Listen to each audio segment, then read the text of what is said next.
అన్ని పదార్థాలలోని జీవుని ద్వారా ప్రవేశించి ఉన్నను వాని దోషములు నీకు అంటవు. నీవు నిత్యముక్తుడవు. నీకు శరీరమునందు ఈ శరీరమునకు చెందిన వాని యందు నేను నాది అనేది అభిమానము ఉండదు. అందుచే నీవు నిత్యముక్తుడవు. దానికి కారణము నీవు కర్మకు వసుడవు కాకపోవటియే. కర్మకు వసుడవు కాకపోవటిచే నీ జ్ఞానమునకు ఎన్నడను అవిద్యచే సంకోచము ఏర్పడదు. అన్ని పదార్థములలోనూ నీవు ప్రవేశించి ధరించి నియమింతువు గనుక నిన్ను ఆత్మ అందురు. స్వరూపము చేగాని స్వభావము చేగాని నీలో మార్పు కలగదు. నీవు కూటస్థుడవు అనగా నిర్వికారుడవు. జీవునకు స్వభావంలో మార్పు కలుగును, ప్రకృతి స్వరూపంలో మార్పు కలుగును. నీకు రెండిటా మార్పు కలగదు. నీవు ఆది పురుషుడవు. అందరికీ కారణమైన తత్వము నీవు. నీకు 3 లోకములను సత్వ రజస్తమో గుణములు కల ప్రకృతి వికారములను సకల పదార్థములను ఆధీనమై ఉండును. కనుక నిన్ను త్రెదీసడుందురు. ఇతరులలో కూడి ఉండుటకు విరుద్ధములుగా కనిపించడి సమస్తభూతములు సకల పదార్థములు నీ యందు కూడి ఉండును. జ్ఞానము అజ్ఞానము, వైరాగ్యము అవైరాగ్యము, ఐశ్వర్యము అనైశ్వర్యము, ధర్మము అధర్మము నిన్ను ఆశ్రయించి ఉండును. అవి అన్నియు శక్తిగలవాని శక్తి వలె నీ నుండి విడదీయుటకు వీలు కానివై నీతో చేరి ఉండును. అందుచే నీవు సర్వశక్తివి. నీవే బ్రహ్మము అనబడదు. నీవే సమస్త జగత్తు యొక్క సృష్టి స్థితి లయములకు కారణమైన వాడవు. నీవు ఒక్కడవే సర్వ జగత్తుకు కారణమైన వాడవు. బంగారు నగలన్నిటికీ బంగారము వలె, మట్టితో చేసిన ద్రవ్యములన్నిటికీ మట్టి వలె నీవే ఉపాదాన కారణము. నీవే జ్ఞానము. ప్రయత్నము కలవాడవగుటిచే కుండకు కుమ్మరి వలె నిమిత్త కారణము. నీవు ఈ దేశంలో ఉందువు, ఈ దేశంలో ఉండవు అనే మాట ఉండదు. ఈ కాలంలో ఉందువు, ఈ కాలంలో ఉండవు అను మాట లేదు. ఈ వస్తువులో ఉందువు, ఈ వస్తువులో ఉండవు అనుమాట లేదు. అందుచే నీవు అనంతుడువు. నీలో ఎక్కడనూ ప్రకాశించని భాగము ఉండదు, అనుకూలించని భాగము ఉండదు. కావున జ్ఞానానంద స్వరూపుడవు. అట్టి నిన్ను శరణు పొందుచున్నాను. హే భగవాన్, ఎవరు ఏ కోరిక కోరినా ఆ కోరికను ఫలించినట్లు చేసడి వాడవు నీవు. నీవే పురుషార్థమైన వాడవు. అట్టి నీ పాదపద్మమును సేవించువారిలో దైన్యముచే ధర్మార్థ కామములు కోరి నిన్ను కోరక మానను వారు నిన్ను కోరలేదని వారి తప్పును చూచి వారికి నీవు దూరముగా ఉండవు. క్రొత్తగా దూడను ఈనిన ఆవు ప్రేమచే దానిపైనున్న తినదగిన పదార్థమును కూడా తినట్లు దాన్ని కాపాడినట్లు నిన్ను వదిలి ఇతరములను కోరిన వారిని కూడా వారి అభిమతములను ఇచ్చి కాపాడుచుందువు. ఇట్లు ధ్రువుడు స్తోత్రము చేయగా మృత్యునిపై అనురాగము గల భగవానుడు ధ్రువుని దృఢమైన సంకల్పమును అతని భక్తిని చేతనాచేతనములు శరీరంగా కలిగిన నేను నామరూపములు లేక సూక్ష్మంగా ఉండు ప్రకృతితో జీవులతో కలిసి సృష్టికి ముందు ఒక్కడనే ఉందును. అండ సృష్టి చేసి చతుర్ముఖ బ్రహ్మను సృష్టించి దానిలో నేను ప్రవేశించి సృష్టి చేయుదును. స్వయముగా నేనే విష్ణు రూపము నుండి జగత్తును నిలిపి రక్షణ చేతును. నేను ఒకరిచే నియమింపబడువాడను కాను, స్వతంత్రుడును. ప్రళయంలో నాలో లీనమై ఉన్న జీవులను వాని వాని కర్మానుగుణముగా ప్రకృతిని మార్చి శరీరములుగా చేసి వానిలో ఉండి నేనే నియమింతును. కనుక నేనే ఆత్మేశ్వరుడును. నాకు నేనే నియామకుడును. ఇతరములైన ఆత్మలు అన్నిటికీ నేనే నియామకుడును. దేవ మనుష్యాది నామరూపములు నాకు లేవు. అన్నిటినీ చూచువాడును నేనే. కనుక నేను ఉపద్రష్టను. నేను జ్ఞానస్వరూపుడను, జ్ఞానము గలవాడును అనగా నేను సర్వజ్ఞుడును. ప్రకృతి జడము మారునది. జీవుడు జ్ఞాన సంకోచము నుండి సర్వజ్ఞుడగును. ఆనందస్వరూపుడైనను కర్మవశముచే సుఖము గలవాడు దుఃఖము గలవాడు అగుచుండును. అట్టి భేదములు ఏవియూ నాకు లేవు. సత్వ రజోగుణములు కలిగిన నాదే అయిన ప్రకృతిలో జీవుని ద్వారా సంకల్పరూప జ్ఞానముచే ప్రవేశించి ఈ జగత్తును బ్రహ్మ ద్వారా సృజించుచు సృష్టి స్థితి లయములకు తగిన బ్రహ్మ విష్ణు మహేశ్వరులుగా వ్యవహరింపదగిన వాడినై ఉందును.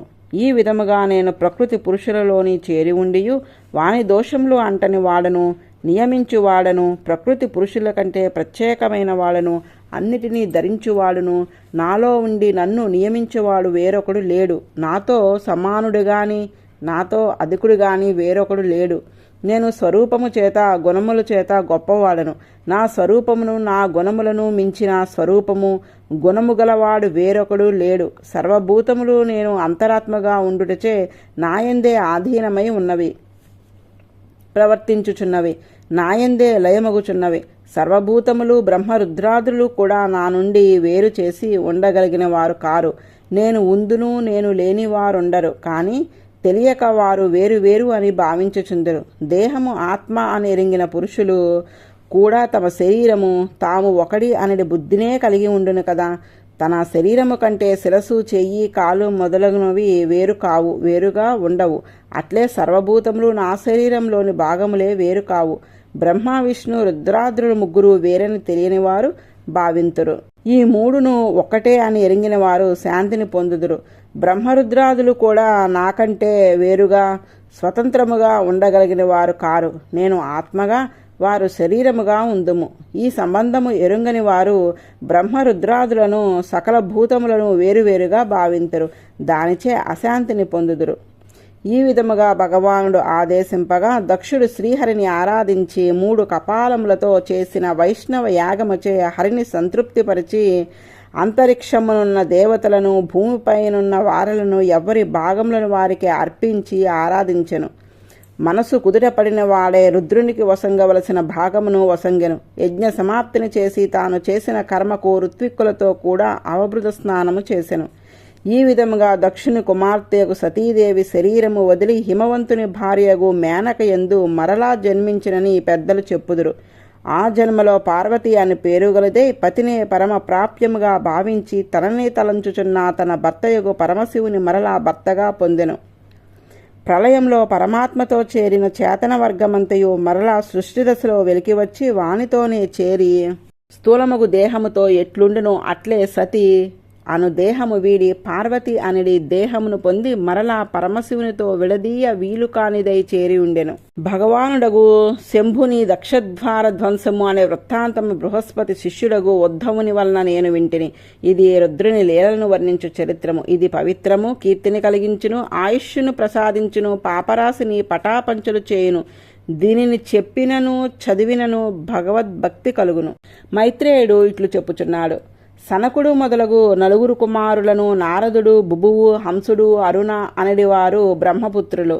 వారు ఊర్ధ్వరేతసులై బ్రహ్మచర్యముని ఆశ్రయించి ఉండి గృహస్థాశ్రమమును స్వీకరించలేదు. అధర్ముని భార్య మృష. మృష అనగా అసత్యము. అధర్మునికి అసత్యమునకు భార్య భర్తృ సంబంధము ఉండునని ఆ నామములు తెలియజేయుచున్నవి. ఆ ధర్ముడు కూడా బ్రహ్మపుత్రుడే. ఆ దంపతులకు దంభము అనడి కుమారుడు, మాయ అనడి కుమార్తె జన్మించరి. దంభము అనగా ఇతరులను వంచుటకు లోపల ఒక విధమైన భావము కలిగి ఉండి లోకము వేరొకలా అనుకున్నట్లు ప్రవర్తించుట. అట్టి భావము ఉండగానే దాన్ని అనుసరించి మాయ పుట్టును.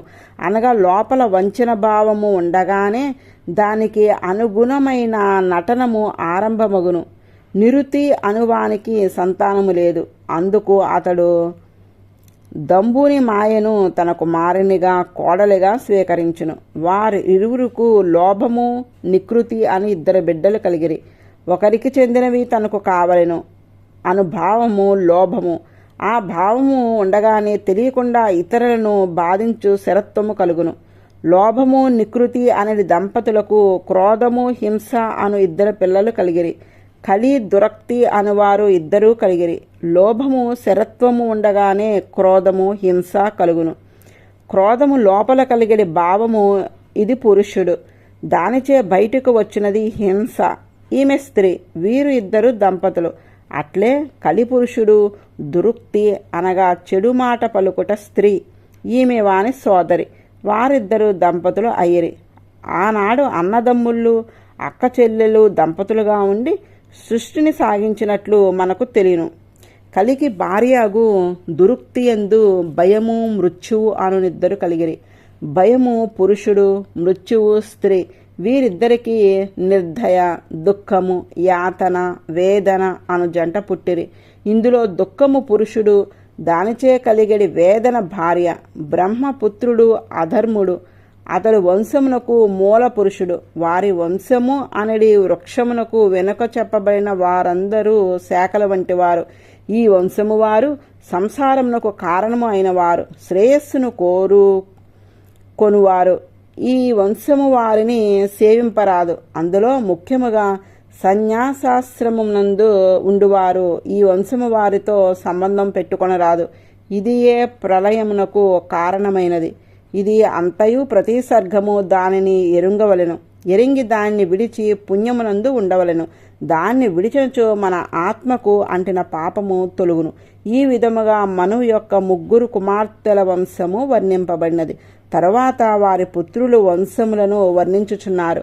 శతరూప, స్వయంభువ మనువు మొదటి దంపతులు. ఆమె ఎందు ప్రియవ్రతుడు, ఉత్తానపాదుడు అని 2 కుమారులు కలిగిరి. వీరిద్దరూ భగవదాంశాంశముచే జన్మించిన వారు. భగవంతునికి ప్రీతికరమగు వ్రతము గలవారు ప్రియవ్రతుడు. ఉన్నతమైన పాదము గలవాడు ఉత్తానపాదుడు. అతని పాదములు పైకి నడుచుటకు పనికి వచ్చినవే గాని క్రిందికి నడుచుటకు పనికి వచ్చినవి. ఓం అస్మద్గురుభ్యో నమః. ఓం నమో భగవతే వాసుదేవాయ. ధ్రువోపాఖ్యానము. ఉత్తానపాదునికి సునీతి, సురుచి అను 2 భార్యలుండిరి.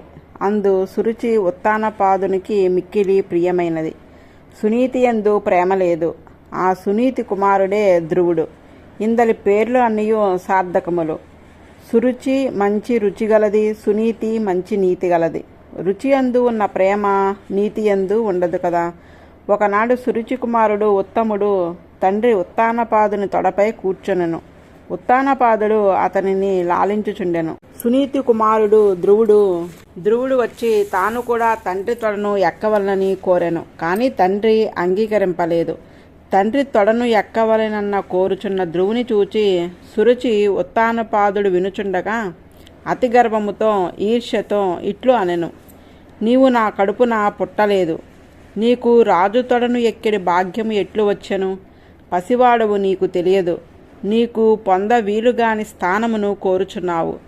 తపస్సు చేసి భగవానుని ఆరాధింపుము. అతని అనుగ్రహము పొంది నా గర్భమును జన్మించినచో నీవు రాజాసనమును అధిరోహింపగలవు. సవతి తల్లి మాటలు ధ్రువుని మనసును బాధపెట్టినవి. పాము కర్ర దెబ్బతిని ఎట్లు బుసకొట్టుచుండెనో అట్లు అతడు గట్టి నిట్టూర్పు వదులుచుండెను. తండ్రి చూచుచూ మాట్లాడక ఊరుకున్నాడు. ధ్రువుడు బాధపడి తండ్రిని వదిలి ఏడ్చుచూ తల్లి వద్దకేగెను. గట్టిగా ఊపిరి వదులుచున్నాడు. పెదవి వణికిపోవచున్నది. ఏడ్చుచున్నాడు. ఆ పసివానిని తల్లి చూచినది. కారణము అతడు చెప్పలేకపోయినాడు. అంతఃపుర పరివారము వచ్చి జరిగిన దాన్ని చెప్పినారు. దానితో ఆమె చాలా బాధపడినది. దావాగ్నితో దహింపబడిన లతవలే సవితి మాటలకు ఆమె కాంతి తరిగిపోయెను. కన్నీరు కార్చుచుండెను. దీర్ఘముగా ఊపిరి వదులుచు అంతులేని దుఃఖమును పొందెను. కుమారునితో ఇట్లు అనెను. నాయనా, ఒకరు తప్పు చేసినారని బాధపడకము.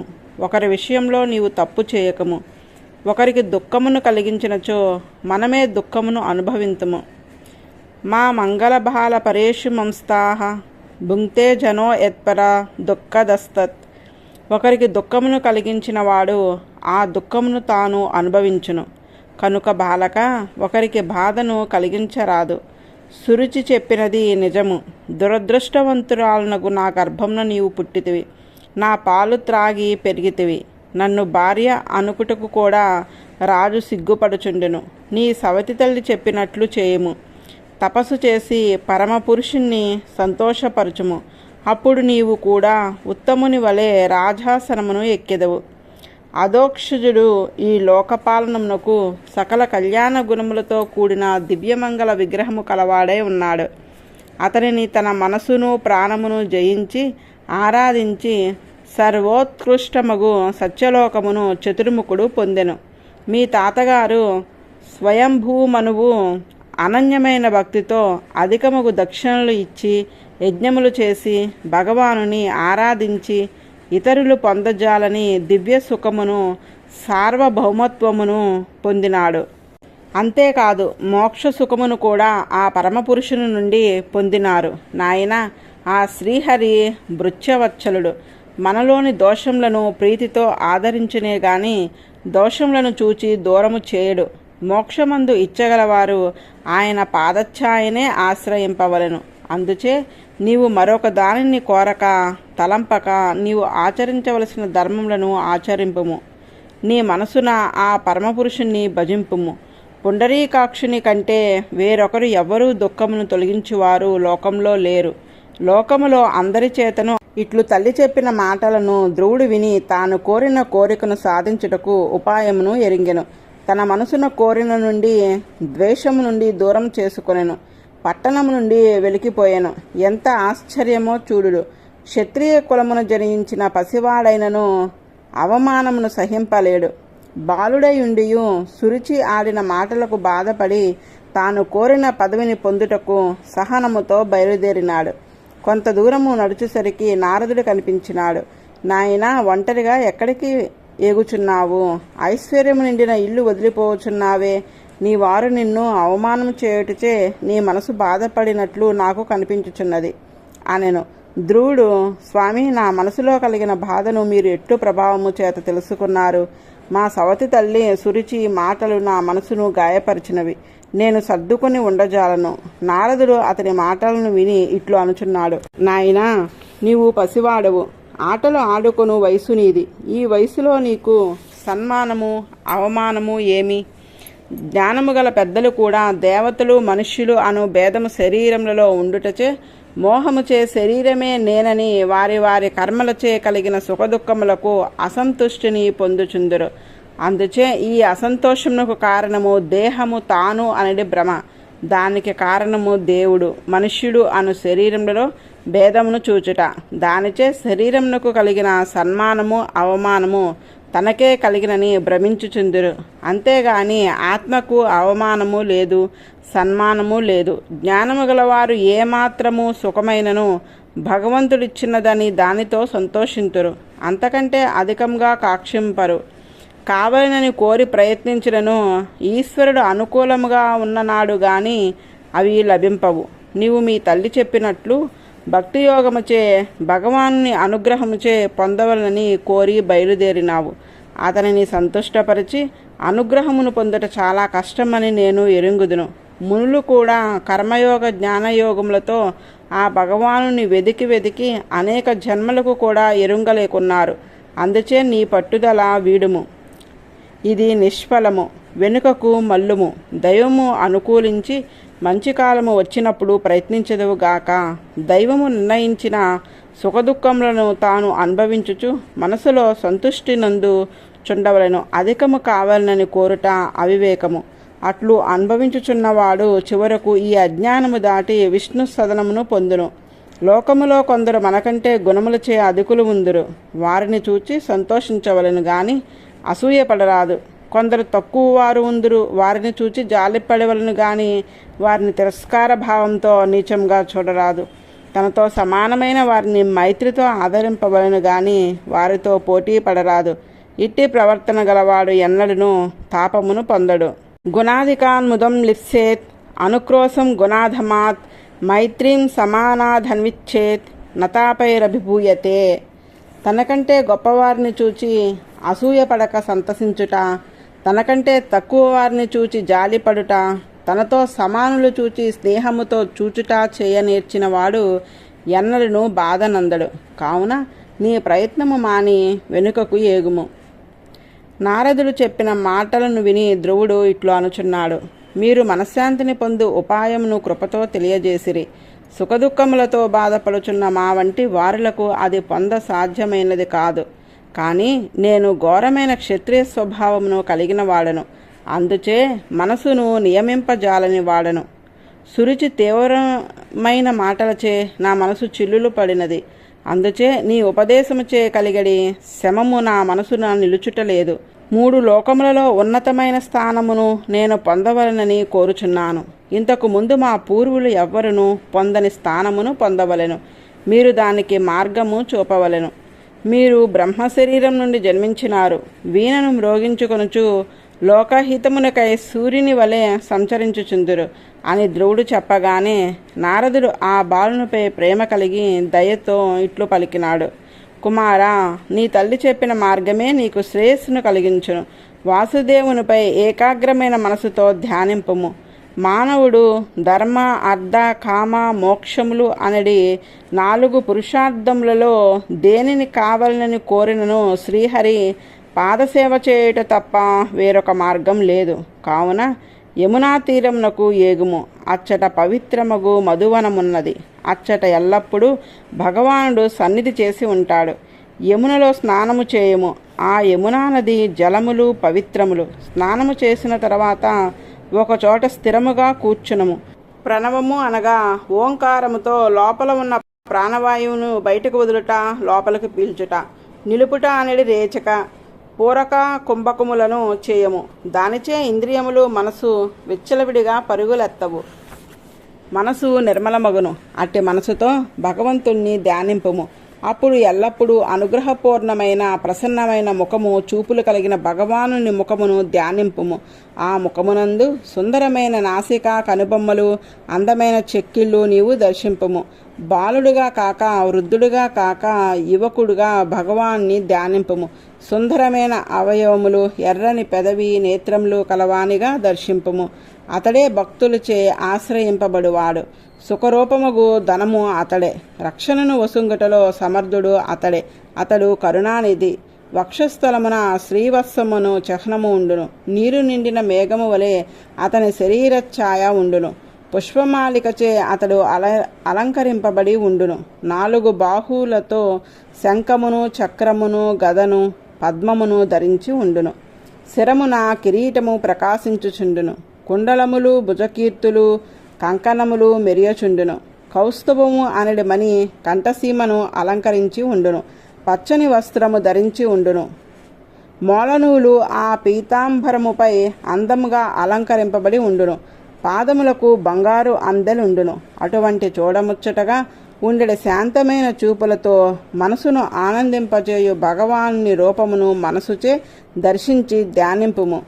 ఆ స్వామి పాదములు నఖకాంతి మణికాంతి వలె విస్తరించుచుండును. అతడు హృదయమనడి పద్మము యొక్క మధ్యస్థానమును అధిష్ఠించి ఉండును. అనురాగముతో చూచుచు చిరునవ్వు నవ్వుచుండెను. హృదయ పద్మములో వేంచేసి ఉన్న అట్టిమూర్తిని మరి ఒక విషయమునకు తలంచకుండా తలంచుచుండుము. అట్లు ఆ రూపమును ధ్యానము చేయగా నీకు సాటిలేని గొప్ప సుఖము మనసున తోచును. అది చెదరక నిలుచును. అది నిశ్చలముగా నిలుచుచున్నట్లు ఆ రూపమును ఎడతెగక ధ్యానించుచుండుము. నీకు ఒక మంత్రము చెప్పెదను, అది రహస్యము. అది 7 రోజులు ఎడతెగక నీవు జపించినచో దేవతలను దర్శింపగలవు. భగవానుని సాక్షాత్కారమగును. ఆ మంత్రమే 12 అక్షరములు గలది. ఓం నమో భగవతే వాసుదేవాయ. ఓం నమో భగవతే వాసుదేవాయ. ఓం నమో భగవతే వాసుదేవాయ. ఈ మంత్రమును ఎడతెగక జపించుటచే శరీరము దైవమయమగును. ఈ మంత్రముతోనే ఆ దేశమున ఆ కాలమున లభించడి ద్రవ్యములతో ఆ వాసుదేవుణ్ణి అర్చింపుము. పవిత్రములగు జలములు మాలికలు అడవిలో దొరికడి మూలములు ఫలములు ప్రశస్తములగు ధూర్వ మొదలగు మొలకలు ఆయా చెట్ల నుండి తీసిన పట్టలు మొదలగు వానితో ఆరాధింపవలను. అన్నిటికంటే తులసి స్వామికి చాలా ప్రియమైనది. ఈ ద్రవ్యములతో స్వామిని అర్చింపుము. ఒక మండలమునందు గాని జలములలో గాని ఆ స్వామి ఉన్నట్లు భావించి ఆరాధించవలను. మనసులో ఆ మూర్తిపై ఆదరము ఉండవలను. ఆ మూర్తిని తలంచుచుండవలను. ఇతర విషయములను గూర్చిన కోరిక రారాదు. నియమముతో ఉండవలను. మాటలో ఆహారంలో మితముగా ఉండవలను. స్వామి తనంత తానుగా లోకరక్షణమునకై అవతరించిన ఆయా అవతారముల చరిత్రను ధ్యానింపుము. ఇవి చేయునప్పుడు ఏ విధముగా పరిచర్య చేసినను ఏ ద్రవ్యము సమర్పించినను వెనుక చెప్పిన మంత్రము మనసులో తలంచుచు ఆ మూర్తిని ధ్యానించుచు చేయవలెను. ఈ విధముగా శరీరముచే మనసుచే వాక్కుచే ధర్మార్థ కామ మోక్షములందు దేనినైనను మాయ లేకుండా భక్తితో తనను సేవించడి వారికి భగవానుడు తప్పక వసంగును. ఇంద్రియములలో విషయములను అనుభవించవలనని కోరిక తగ్గి విరక్తితో నిండు ప్రేమతో పరిపూర్ణముగు భక్తితో విచ్ఛేదనము లేక ఆరాధించిన వారికి మోక్షమును కూడా అతడు ప్రసాదించును. ఇట్లు నారదుడు ఉపదేశింపగానే ధ్రువుడు అట్లే అని నారదునికి నమస్కరించి ప్రదక్షిణము చేసి పూర్వము శ్రీకృష్ణ పాద సంచారముచే పవిత్రము అయిన మధువనమును కేగెను. అతడు అట్లు వెళ్ళగానే నారదుడు ఉత్తానపాదుని భవనమున చేరి అంతఃపురమున ప్రవేశించెను. రాజు అతనిని ఉచితమగు సత్కారములతో ఆరాధించి ఆసనముపై కూర్చుండ చేసెను. నారదుడు, రాజా, ఏమట్లు ముఖము వాడి ఉన్నది? ఏదో ఆలోచించుచున్నావు. ధర్మము గాని అర్థము గాని కామము గాని లోపించలేదు కదా. నీ ఆలోచనకు కారణమేమో చెప్పుము అనెను. నారదా, నా కుమారుడు ధ్రువుడు 5 సంవత్సరముల వాడు. దయలేనిదై అంతఃపుర స్త్రీలలో ప్రధానురాలైన సురుచి అతడు రాజ్యమును వదిలిపోవునట్లు చేసినది. వినయము గలవాడు, బుద్ధిమంతుడు, పసివాడు. అడవిలో బడలి చిక్కి నడవలేక దిక్కులేక నేలపడి ఉండును. వాణ్ణి తోడేళ్లు భక్షించును. నేను ఎంత దుర్మార్గుడను! ఆడదాని మాటకు వశపడిపోతుని. నా తొడపై ఎక్కవలనని కోరిక కుమారుని ఆదరించి కోరిక తీర్చలేకపోతుని. దుర్మార్గుడను అని రాజు నారదునితో చెప్పాను. నారదుడు, రాజా, నీ కుమారుని గూర్చి విచారింపకము. అతనిని దేవతలు రక్షించుదురు. వాని ప్రభావము నీకు తెలియక వదిలినావు. నీ కుమారుని కీర్తి లోకమంతా వ్యాపించును. లోకపాలురు కూడా చేయని పనిని చేసి అతడు కొద్ది రోజులలోనే నీ కీర్తి లోకమంతా వ్యాపించినట్లు చేసి తిరిగి వచ్చును. నారదుడు ఇట్లు చెప్పగానే ఉత్తానపాదుడు ఆ కుమారుని తలంచుచు రాజ్యమునందు ఆదరము లేనివాడే ఆలోచనతో ఉండెను. ఆ మధువనములో ధ్రువుడు యమునలో స్నానము చేసి తపస్సునకు ఉపక్రమించెను. ఋషి చెప్పిన మార్గమున మొదటి రాత్రి ఉపవాసము చేసి పరమపురుషుని అర్చించినాడు. 3 రాత్రులకు ఒకసారి వెలగపండ్లు, రేగిపండ్లు ఆహారంగా తీసుకొనుచు శరీరమును నిలుపుకొనుటకు మాత్రమే ఆహారమును తీసుకొనుచు 1 నెల గడిపెను. 2వ నెలలో 6 రోజులకు ఒకసారి ఆకులు, గడ్డి మాత్రము తినుచు భగవదారాధన చేసెను. 3వ నెలలో 9 రోజులకు ఒకసారి నీరు మాత్రము తీసుకొనుచు శ్రీహరిని అర్చించుచు ధ్యానించుచు గడిపినాడు. 4వ మాసమున 12 రోజులకు ఒకసారి వాయువును మాత్రమే ఆహారంగా తీసుకొనుచుండెను. మిగిలిన రోజులలో ఊపిరి కూడా తీసుకొనకుండా భగవానుని ధ్యానించుచు స్వామిని మనసులో నిలుపుకొనెను.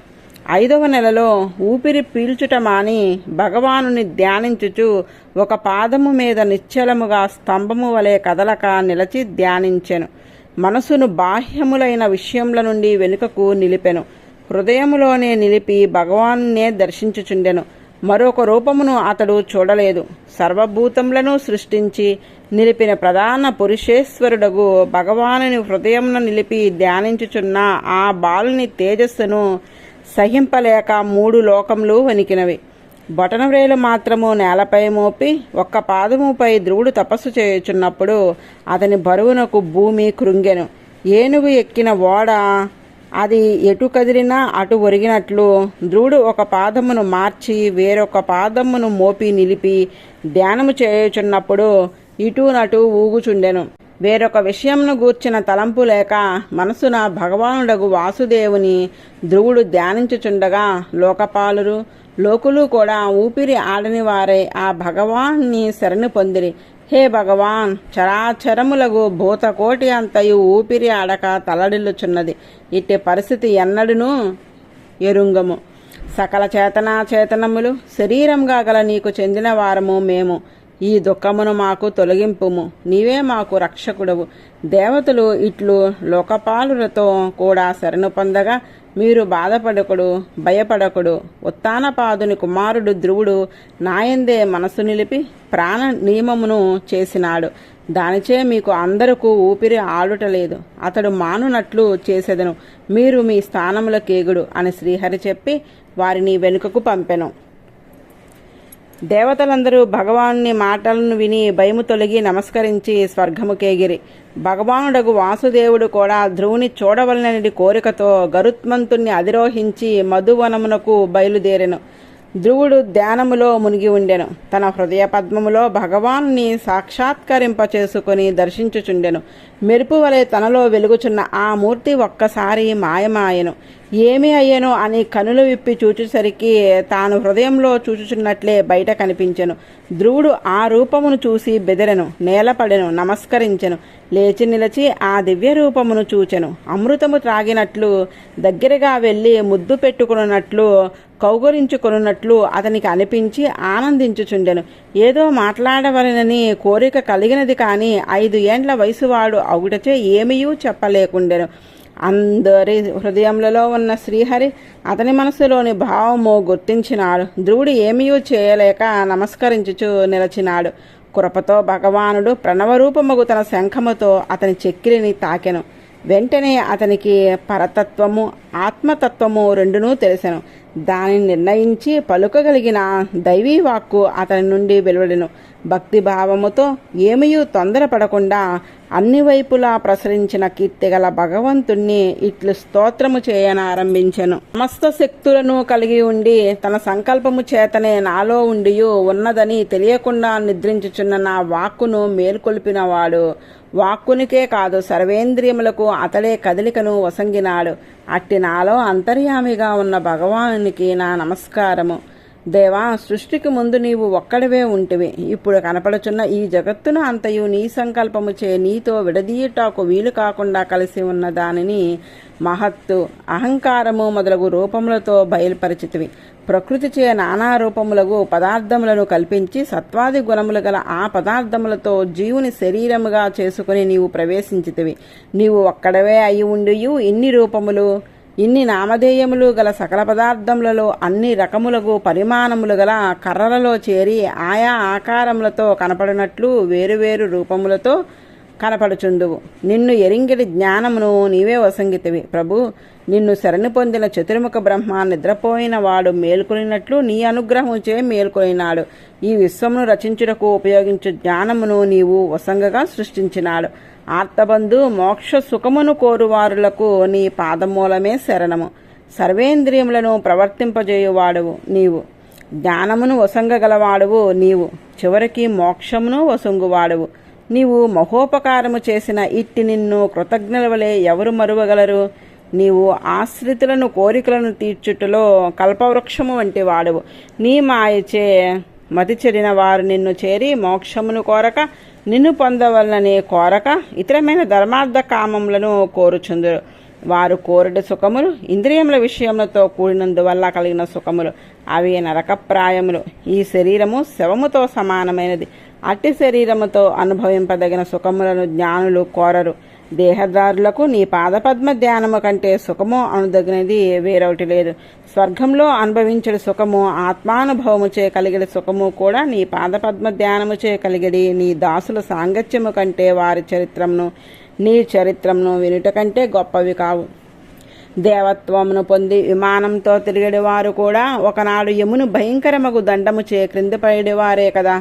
నీవు దేశకాల వస్తు పరిచ్ఛేదము లేనివాడవు. నీ యందు నిరతిశయమైన భక్తిగల వారిలై అంతఃకరణములో క్రోధాది దోషములు ఏమీ లేనివారిలై ఉండడి మహాత్ములతో నాకు సంఘము కలుగునట్లు అనుగ్రహింపుము. వారితో కూడా ఉండి వారు చెప్పెడి నీ కదలనడి అమృతమును మకరందమును పానము చేసి తృప్తినంది తాపత్రయము తొలగిన వాడనై ఆ దుస్సహమగు దుఃఖముతో నిండిన ఈ జన్మ పరంపర అనడి సముద్రమును దాటెదను. నీ దాసులకు మహాత్ములతోడి సహవాసము ఏర్పడిన వారు ఈ చనిపోయేడి శరీరమును తలంపరు.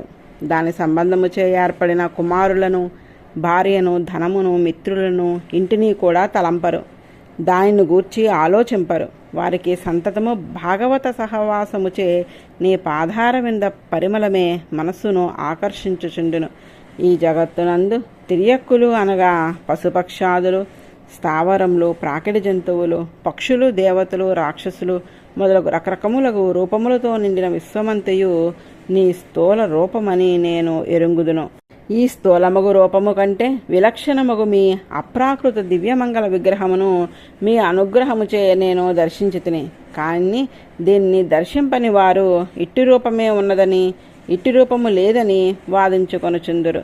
ఈ చేతనాత్మకమగు జగత్తునంతను ప్రళయములో నీలోనికి తీసుకొని ఆనంద స్వరూపముగు నిన్నే నీవు భావించుకొనుచు అనంతుడు తోడుగా ఉండగా ఆ శేష శయనమునందు నిద్రించుచుండు. నీ నాభి ఒక సముద్రము, దాని నుండి బంగారు తామర పువ్వు లేచినది. దాన్ని దుద్దునందు విశ్వమును సృజింపజాలిన బ్రహ్మ అన్ని పదార్థాలలోని జీవుని ద్వారా ప్రవేశించి ఉన్నను వాని దోషములు నీకు అంటవు. నీవు నిత్యముక్తుడవు. నీకు శరీరమునందు ఈ శరీరమునకు చెందిన వాని యందు నేను నాది అనేది అభిమానము ఉండదు. అందుచే నీవు నిత్యముక్తుడవు. దానికి కారణము నీవు కర్మకు వసుడవు కాకపోవటియే. కర్మకు వసుడవు కాకపోవటిచే నీ జ్ఞానమునకు ఎన్నడను అవిద్యచే సంకోచము ఏర్పడదు. అన్ని పదార్థములలోనూ నీవు ప్రవేశించి ధరించి నియమింతువు గనుక నిన్ను ఆత్మ అందురు. స్వరూపము చేగాని స్వభావము చేగాని నీలో మార్పు కలగదు. నీవు కూటస్థుడవు అనగా నిర్వికారుడవు. జీవునకు స్వభావంలో మార్పు కలుగును, ప్రకృతి స్వరూపంలో మార్పు కలుగును. నీకు రెండిటా మార్పు కలగదు. నీవు ఆది పురుషుడవు. అందరికీ కారణమైన తత్వము నీవు. నీకు 3 లోకములను సత్వ రజస్తమో గుణములు కల ప్రకృతి వికారములను సకల పదార్థములను ఆధీనమై ఉండును. కనుక నిన్ను త్రదీసుడందురు. ఇతరులలో కూడి ఉండుటకు విరుద్ధములుగా కనిపించడి సమస్త భూతములు సకల పదార్థములు నీ యందు కూడి ఉండును. జ్ఞానము అజ్ఞానము వైరాగ్యము అవైరాగ్యము ఐశ్వర్యము అనైశ్వర్యము ధర్మము అధర్మము నిన్ను ఆశ్రయించి ఉండును. అవి అన్నియు శక్తిగలవాని శక్తి వలె నీ నుండి విడదీయుటకు వీలు కానివై నీతో చేరి ఉండును. అందుచే నీవు సర్వశక్తివి. నీవే బ్రహ్మము అనబడదు. నీవే సమస్త జగత్తు యొక్క సృష్టి స్థితి లయములకు కారణమైన వాడవు. నీవు ఒక్కడవే సర్వ జగత్తుకు కారణమైన వాడవు. బంగారు నగలన్నిటికీ బంగారము వలె, మట్టితో చేసిన ద్రవ్యములన్నిటికీ మట్టి వలె నీవే ఉపాదాన కారణము. నీవే జ్ఞానము. ప్రయత్నము కలవాడవగుటిచే కుండకు కుమ్మరి వలె నిమిత్త కారణము. నీవు ఈ దేశంలో ఉందువు, ఈ దేశంలో ఉండవు అనే మాట ఉండదు. ఈ కాలంలో ఉందువు, ఈ కాలంలో ఉండవు అను మాట లేదు. ఈ వస్తువులో ఉందువు, ఈ వస్తువులో ఉండవు అనుమాట లేదు. అందుచే నీవు అనంతుడువు. నీలో ఎక్కడనూ ప్రకాశించని భాగము ఉండదు, అనుకూలించని భాగము ఉండదు. కావున జ్ఞానానంద స్వరూపుడవు. అట్టి నిన్ను శరణు పొందుచున్నాను. హే భగవాన్, ఎవరు ఏ కోరిక కోరినా ఆ కోరికను ఫలించినట్లు చేసేడి వాడవు నీవు. నీవే పురుషార్థమైన వాడవు. అట్టి నీ పాదపద్మమును సేవించువారులో దైన్యముచే ధర్మార్థ కామములు కోరి నిన్ను కోరక మానను వారు నిన్ను కోరలేదని వారి తప్పును చూచి వారికి నీవు దూరముగా ఉండవు. క్రొత్తగా దూడను ఈనిన ఆవు ప్రేమచే దానిపైనున్న తినదగిన పదార్థమును కూడా తినట్లు దాన్ని కాపాడినట్లు నిన్ను వదిలి ఇతరములను కోరిన వారిని కూడా వారి అభిమతములను ఇచ్చి కాపాడుచుందువు. ఇట్లు ధ్రువుడు స్తోత్రము చేయగా మృత్యునిపై అనురాగము గల భగవానుడు ధ్రువుని దృఢమైన సంకల్పమును అతని భక్తిని రాజకుమారా, నీ నిశ్చితమైన అభిప్రాయంను నేను ఎరుగుదును. అది పొందటకు శక్యము కానిదే అయినను నీకు వసంగిదను. ఇంతవరకు ఎవరూ పొందని పదవిని, ఎప్పుడూ స్థిరముగా ప్రకాశించు స్థానము కావాలని నీవు కోరుచున్నావు. గ్రహమండలములన్నీ దానిపైనే ఆధారపడి, మధ్యన పాతిన ఒక స్తంభముపై ఆధారపడి చుట్టూ దానికి కట్టిన ఎడ్లు తిరుగుచుండవలనని నీ కోరిక. అవాంతర కల్పములు చివర కూడా అది నశించకుండా ఉండవలెను. ధర్మము, అగ్ని, కశ్యపుడు, శుక్రుడు, సప్త ఋషులు కూడా నక్షత్రములతో దాని చుట్టూను ప్రదక్షిణము చేయుచుండవలెను. అట్టి స్థానము పొందవలనని నీవు మనసులో కోరుచున్నావని నేను ఎరింగితిని. నీవు కొంతకాలము రాజ్యమును పాలించి తర్వాత అట్టి స్థానమును పొందెదవు. నీ తండ్రి ఉత్తానపాదుడు రాజ్యమును నీకు వసంగి వానప్రస్థమును స్వీకరించి అడవికి ఏగిన తర్వాత నీవు రాజవుదువు. వర్ణాశ్రమ ధర్మములను పాలించుచు రక్షించుచు 36,000 సంవత్సరములు రాజ్యము పాలింతువు. ఇంద్రియజయము కలవాడై పరిపాలింతువు. నీ సోదరుడగు ఉత్తముడు వేటకేగి చనిపోవును. కుమారుని యందు ప్రేమగల ఉత్తముని తల్లి సురుచి కార్చిచ్చులో ప్రవేశించి చనిపోవును. నీవు యజ్ఞములకు ప్రభువు అయిన నన్ను పుష్కలముగా దక్షిణలిచ్చి యజ్ఞములను ఆచరించి అనుభవింపదగిన భోగములన్నిటినీ అనుభవించి చివర శరీరమును విడిచడి సమయమున నన్ను స్మరించెదవు. అప్పుడు నీవు సప్త ఋషుల కంటే ఉన్నతమగు స్థానమును పొందెదవు. వెనుకకు రాక అచ్చటనే ఉండి చివర నా స్థానమునకు వద్దువు. ఈ విధముగా భగవానుడు అతడు తన పదమును పొందినట్లు అనుగ్రహించెను. ఆ బాలుడు చూచుచుండగానే శ్రీహరి తన స్థానముగు శ్రీవైకుంఠమునికేగెను. ధ్రువుడు భగవాన్ని సేవించి తాను కోరిన ఫలమును పొందినాడు. కృత్రిమమైన సుఖములనే పొందినాడు గాని స్వాభావికమగు ఆనందమును పొందలేదని అతని మనసున సంతృష్టి కలగలేదు. అట్టి అసంతుష్టితోనే పట్టణంనకు ఏగినాడు. విదురుడు మైత్రేయుని అడుగుచున్నాడు. ఇతరులు ఎవ్వరునూ పొందుటకు శక్యము కాని పదమును భగవత్ పాదారవింద సేవనముచే ఒక్క జన్మలోనే పొందినాడు కదా, ఏదో కొరత ఉన్నట్లు అసంతృప్తితోనే ఏలమరినాడు. మైత్రేయుడు విదురునికు చెప్పుచున్నాడు. సవతి తల్లి ఆడిన మాటలకు మనసు బాధపడి భగవాన్ని ఆరాధించినాడు. ఎన్నో జన్మలు మరలా మరలా ఉపాసించిన గాని పొందలేని భగవత్ సమాశ్రయనము దర్శనము ధ్రువునుకు లభించినది. కానీ అతనికి వాసనా బలముచే ఆత్మాభిమానము స్వతంత్ర బుద్ధి తొలగక భగవత్ పాద సన్నిధిని ఉండేది భాగ్యము పొందలేకపోయాను. అందుచే అతడు పశ్చాత్తాపం పడుచున్నాడు. ముక్తిని వసంగజాలిన ముక్తినాథుడే ఎదురుగా కనిపించినను ముక్తిని కోరక ఉన్నతమైన పదమును కోరినాడు. అందుకే అతడు ఇట్లు పశ్చాత్తాపడుచున్నాడు.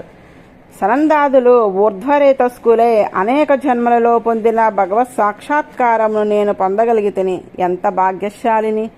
ఏమి ప్రయోజనము? దీన్ని నిలుపుకోలేక దూరమైతిని. ఎంత దురదృష్టవంతుడును! నా దౌర్జన్యము చూడుడు. మరలా జన్మలు పొందనవసరం లేకుండా శాశ్వతముగా సంసారమును అంతమొందించి తన వద్దనే ఉంచుకొనజాలిన స్వామి పాదములను పొంది ఉండిపోయేడి ఒక పదవిని కోరాలి. కానీ నేనట్లు కోరనైతిని. దేవతలే నా బుద్ధిని చలింపచేసినారు. ఎంతకాలము అనుభవించినను మరలా క్రింద పడేడి వారు దేవతలు.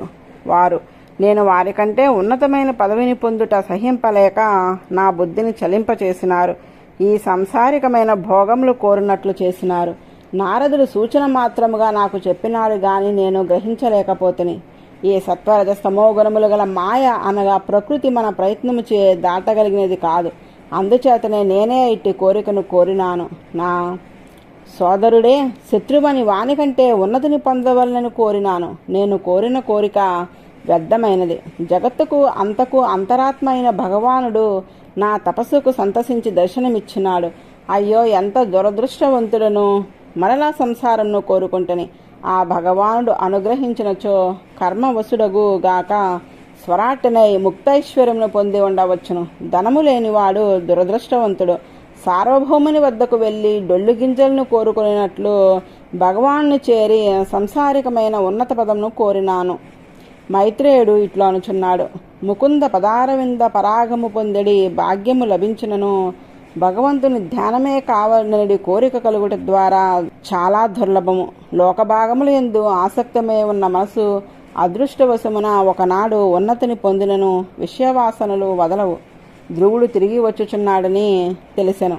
చనిపోయిన వాడు మరలి వచ్చుచున్నాడు అని నమ్మిన కలుగుట ఎంత కష్టమో అట్లే ఉత్తానపాదునకు ధ్రువకుమారుడు తిరిగి వచ్చుచున్నాడు అయిన మాటకు నమ్మకము కలగట్లేదు. దురదృష్టవంతుడైన నాకు అంతటి భాగ్యం లభించునా అని బాధపడెను. కానీ నారదుడు త్వరలో నీ కుమారుడు వచ్చుచున్నాడని చెప్పినాడు కనుక తప్పక తిరిగి వచ్చునని పరవశులే ఆ వార్త తెచ్చిన వానికి విలువైన ఆహారము అధికమగు ధనమును వసంగెను.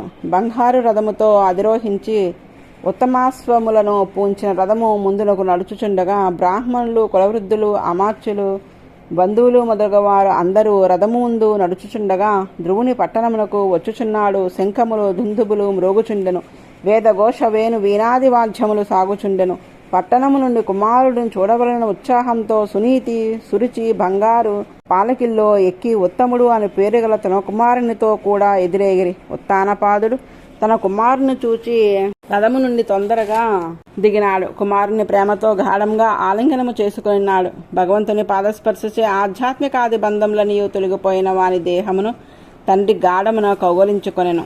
తీవ్రమైన కోరికతో తన కుమారుని చల్లటి ఆనంద బాష్పములతో తడుపుచూ శిరస్సుపై మూర్కొనినాడు. ధ్రువుడు తండ్రి పాదములపై పడి నమస్కరించుచున్నాడు. ఆశీర్వాదం పొందినాడు. సజ్జన శ్రేష్ఠుడకు ధ్రువుడు తల్లులను ఇద్దరిని సమముగా ఆదరంతో నమస్కరించను.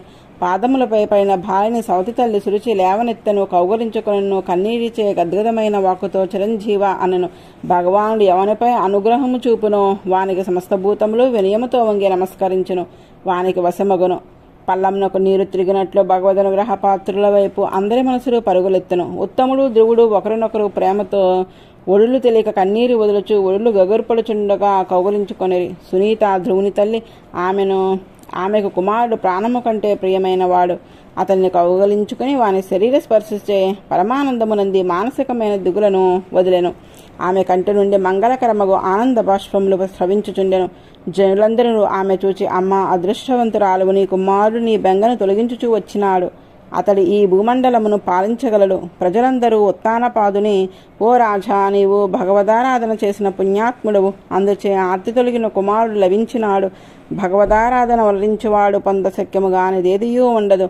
మృత్యువును కూడా వారు జయింపగలరు. ఇటులందరూ ఆనందించుచుండగా ఉత్తానపాదుడు ధ్రువుని అతని సోదరుడగు ఉత్తముని ఏనుగుపై ఎక్కించి అందరూ స్తుతించుండగా పట్టణమునకు తోడ్కొని వచ్చెను. త్రోవలో స్వాగత సూచకముగా తోరణములు అమర్చరి, అరటిబోదెలు నాటరి, పోక చెట్లు అంతటా నిలబెట్టిరి, మామిడి కొమ్మలు, జెండాలు, మాలికలు, ముత్యాల హారములు మార్గంలో వేలాడదీసిరి. ద్వారద్వారమున పూర్ణ కలశములు, దీపములు స్థాపించిరి. ప్రాకారములు, గోపురములు, శిఖరములు బంగారు కాంతులతో ప్రకాశించుచుండెను.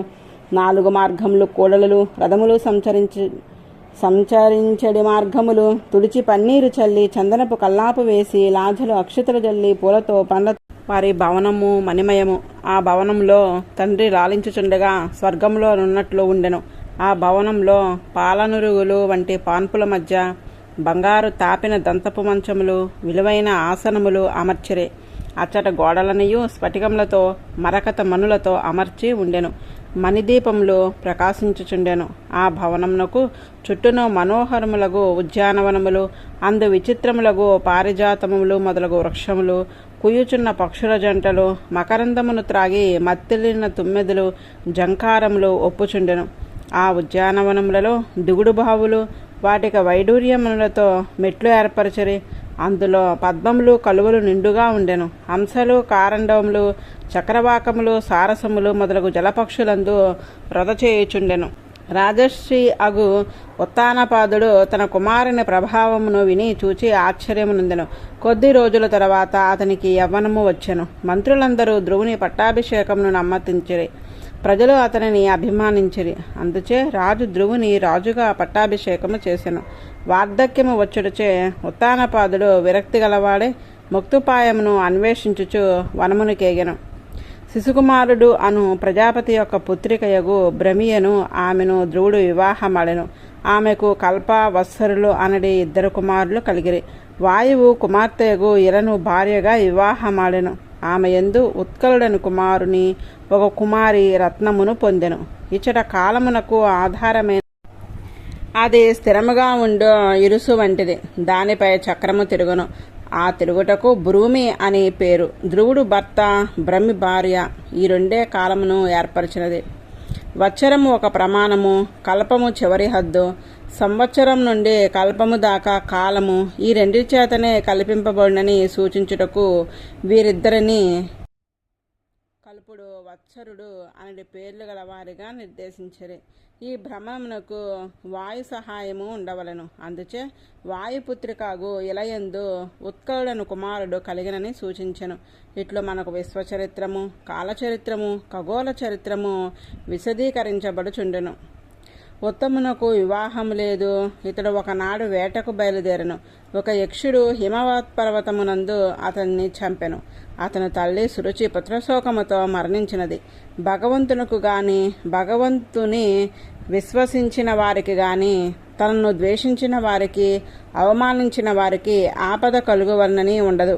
కోరిక లేకున్నను అగ్ని స్పృశించిన వారిని దహించును. అట్లే మహాభక్తుడగు ధ్రువునికి నీతిని పాలించడి సునీతకి అపచారము చేసిన ఫలమును ఉత్తముడు, సురుచి అనుభవించినారు. భగవత్ సేవకు ఫలమును, ఆ భగవదనుగ్రహమునకు తగిన ఫలమును ధ్రువుడు పొందినాడు. మహాపురుష సేవనము చేసి భగవాన్ని ధ్యానించి వాణ్ణి దర్శించు స్థితికి ఎదిగినను జన్మాంతరములోని భోగవాసన మనసున వదలదు. అందుచే ధ్రువునకు సవతి తల్లి ఆడిన మాటలచే కలిగిన బాధ తండ్రి తొడకంటే మాత్రమే కాక లోకములో అన్ని స్థానముల కంటే ఉన్నతమైన స్థానమును ఎక్కువలనడి కోరిక మనసును వదలలేదు. మోక్షంనే వసంగగల భగవానుడు ప్రత్యక్షమైన మరలా ఎన్నడూను దుఃఖమును పొందకుండా శాశ్వతముగా ఆనందమును అనుభవించడి మోక్షంను కోరలేదు. ఇది మన సంస్కారమునకు ప్రబల నిదర్శనము. దానినే స్వభావము అందరు. అది అనేక జన్మల నుండి మనసు అనుసరించి వచ్చుచుండును. దానిని దాటుట సాధ్యం కాదు. స్వభావము నడిపించుచుండగా మనోనిగ్రహము ఏమీయూ చేయదు. కానీ భగవానుని అనుగ్రహము మంచికే నడిపించును గాని చెడు కలగనీయదు. అందుచే ధ్రువుడు రాజ్యమును పొంది ధ్రువ పదవిని పొంది కల్పాంతమున భగవత్ సాయుధ్యమును పొందినాడు. సోదరుడుగు ఉత్తముడు చనిపోయినాడనిన వార్త ధ్రువునకు కోపమును అసహనమును కలిగించినది. శోకము కలిగెను. యక్షులను జయింపవలనని విజయరథమును ఎక్కి యక్షుల పట్టణముగు అలకను చేరెను. అలకా నగరము ఉత్తర దిక్కున హిమవత్పర్వత లోయలలో ఉన్నది. అచ్చట రుద్రుని అనుచరులకు భూతగణములు ఉండును. యక్షులు ఆ పట్టణమును నిండి ఉందురు. ధ్రువుడు అలకను చేరగానే తన శంఖమును పూరించెను. ఆ శంఖనాదంతో ఆకాశము దిక్కులు ప్రతిధ్వనించెను. యక్షుల భార్యలు అందరూ ఎక్కువగా భయపడరి. భయంకరమగు ధనసు ధరించెను. మహారథుడకు ధ్రువుడు ఎదిరించి యుద్ధమును చేయుటకు వచ్చెను. వీరులందరూ ఒక్కసారిగా వచ్చినను ఒక్కొక్కరిని 3 బాణములతో కొట్టెను. వారి ఆయుధములు ఒక్కసారి పడగొట్టెను. ఆ బాణములు ఆ వీరుల ముఖముపై గుచ్చుకొని ఉండెను. వారందరూ అతని శౌర్యమును ప్రశంసించిరి. ధ్రువుని ఓర్వలేని వారే అతడు చేసిన 3 బాణములకు బదులుగా 6 బాణములతో యక్షులందరూ ధ్రువుని కొట్టిరి. పరిగలు, కత్తులు, ప్రాసములు, శూలములు, శక్తులు మొదలగు ఆయుధములతో అతనిని ఒక్కసారి ఎదిరించి 13 కోట్ల మంది సారథిని రథమును ధ్రువుని ముంచెత్తెను. అరరే, మన వంశమున పుట్టిన సూర్యుడు ధ్రువుడు. అతడు యక్షుని సముద్రంని మునిగిపోయినాడని ఆకాశముపై నిలచిన సిద్ధులు ఆహాకారము చేయుచుండరి. అంతలో ధ్రువుని రథము వర్షమనడి మంచును ఛేదించుకుని సూర్యుని వలె వెలికి వచ్చెను. ధ్రువుడు తన ధనస్సును ధ్వని చేసెను. దానితో శత్రువులు దిగులు కలిగెను. శత్రువులు వేసిన అస్త్రములు అన్నిటినీ గాలిమేఘమును చిందరవందర చేసినట్లు భిన్నము చేసెను. అతని వింటి నుండి వెలువడిన బాణములు ఆ రాక్షసుల కవచములను ఛేదించెను. పిడుగులు కొండలపై పడినట్లు వారి శరీరములపై పడెను.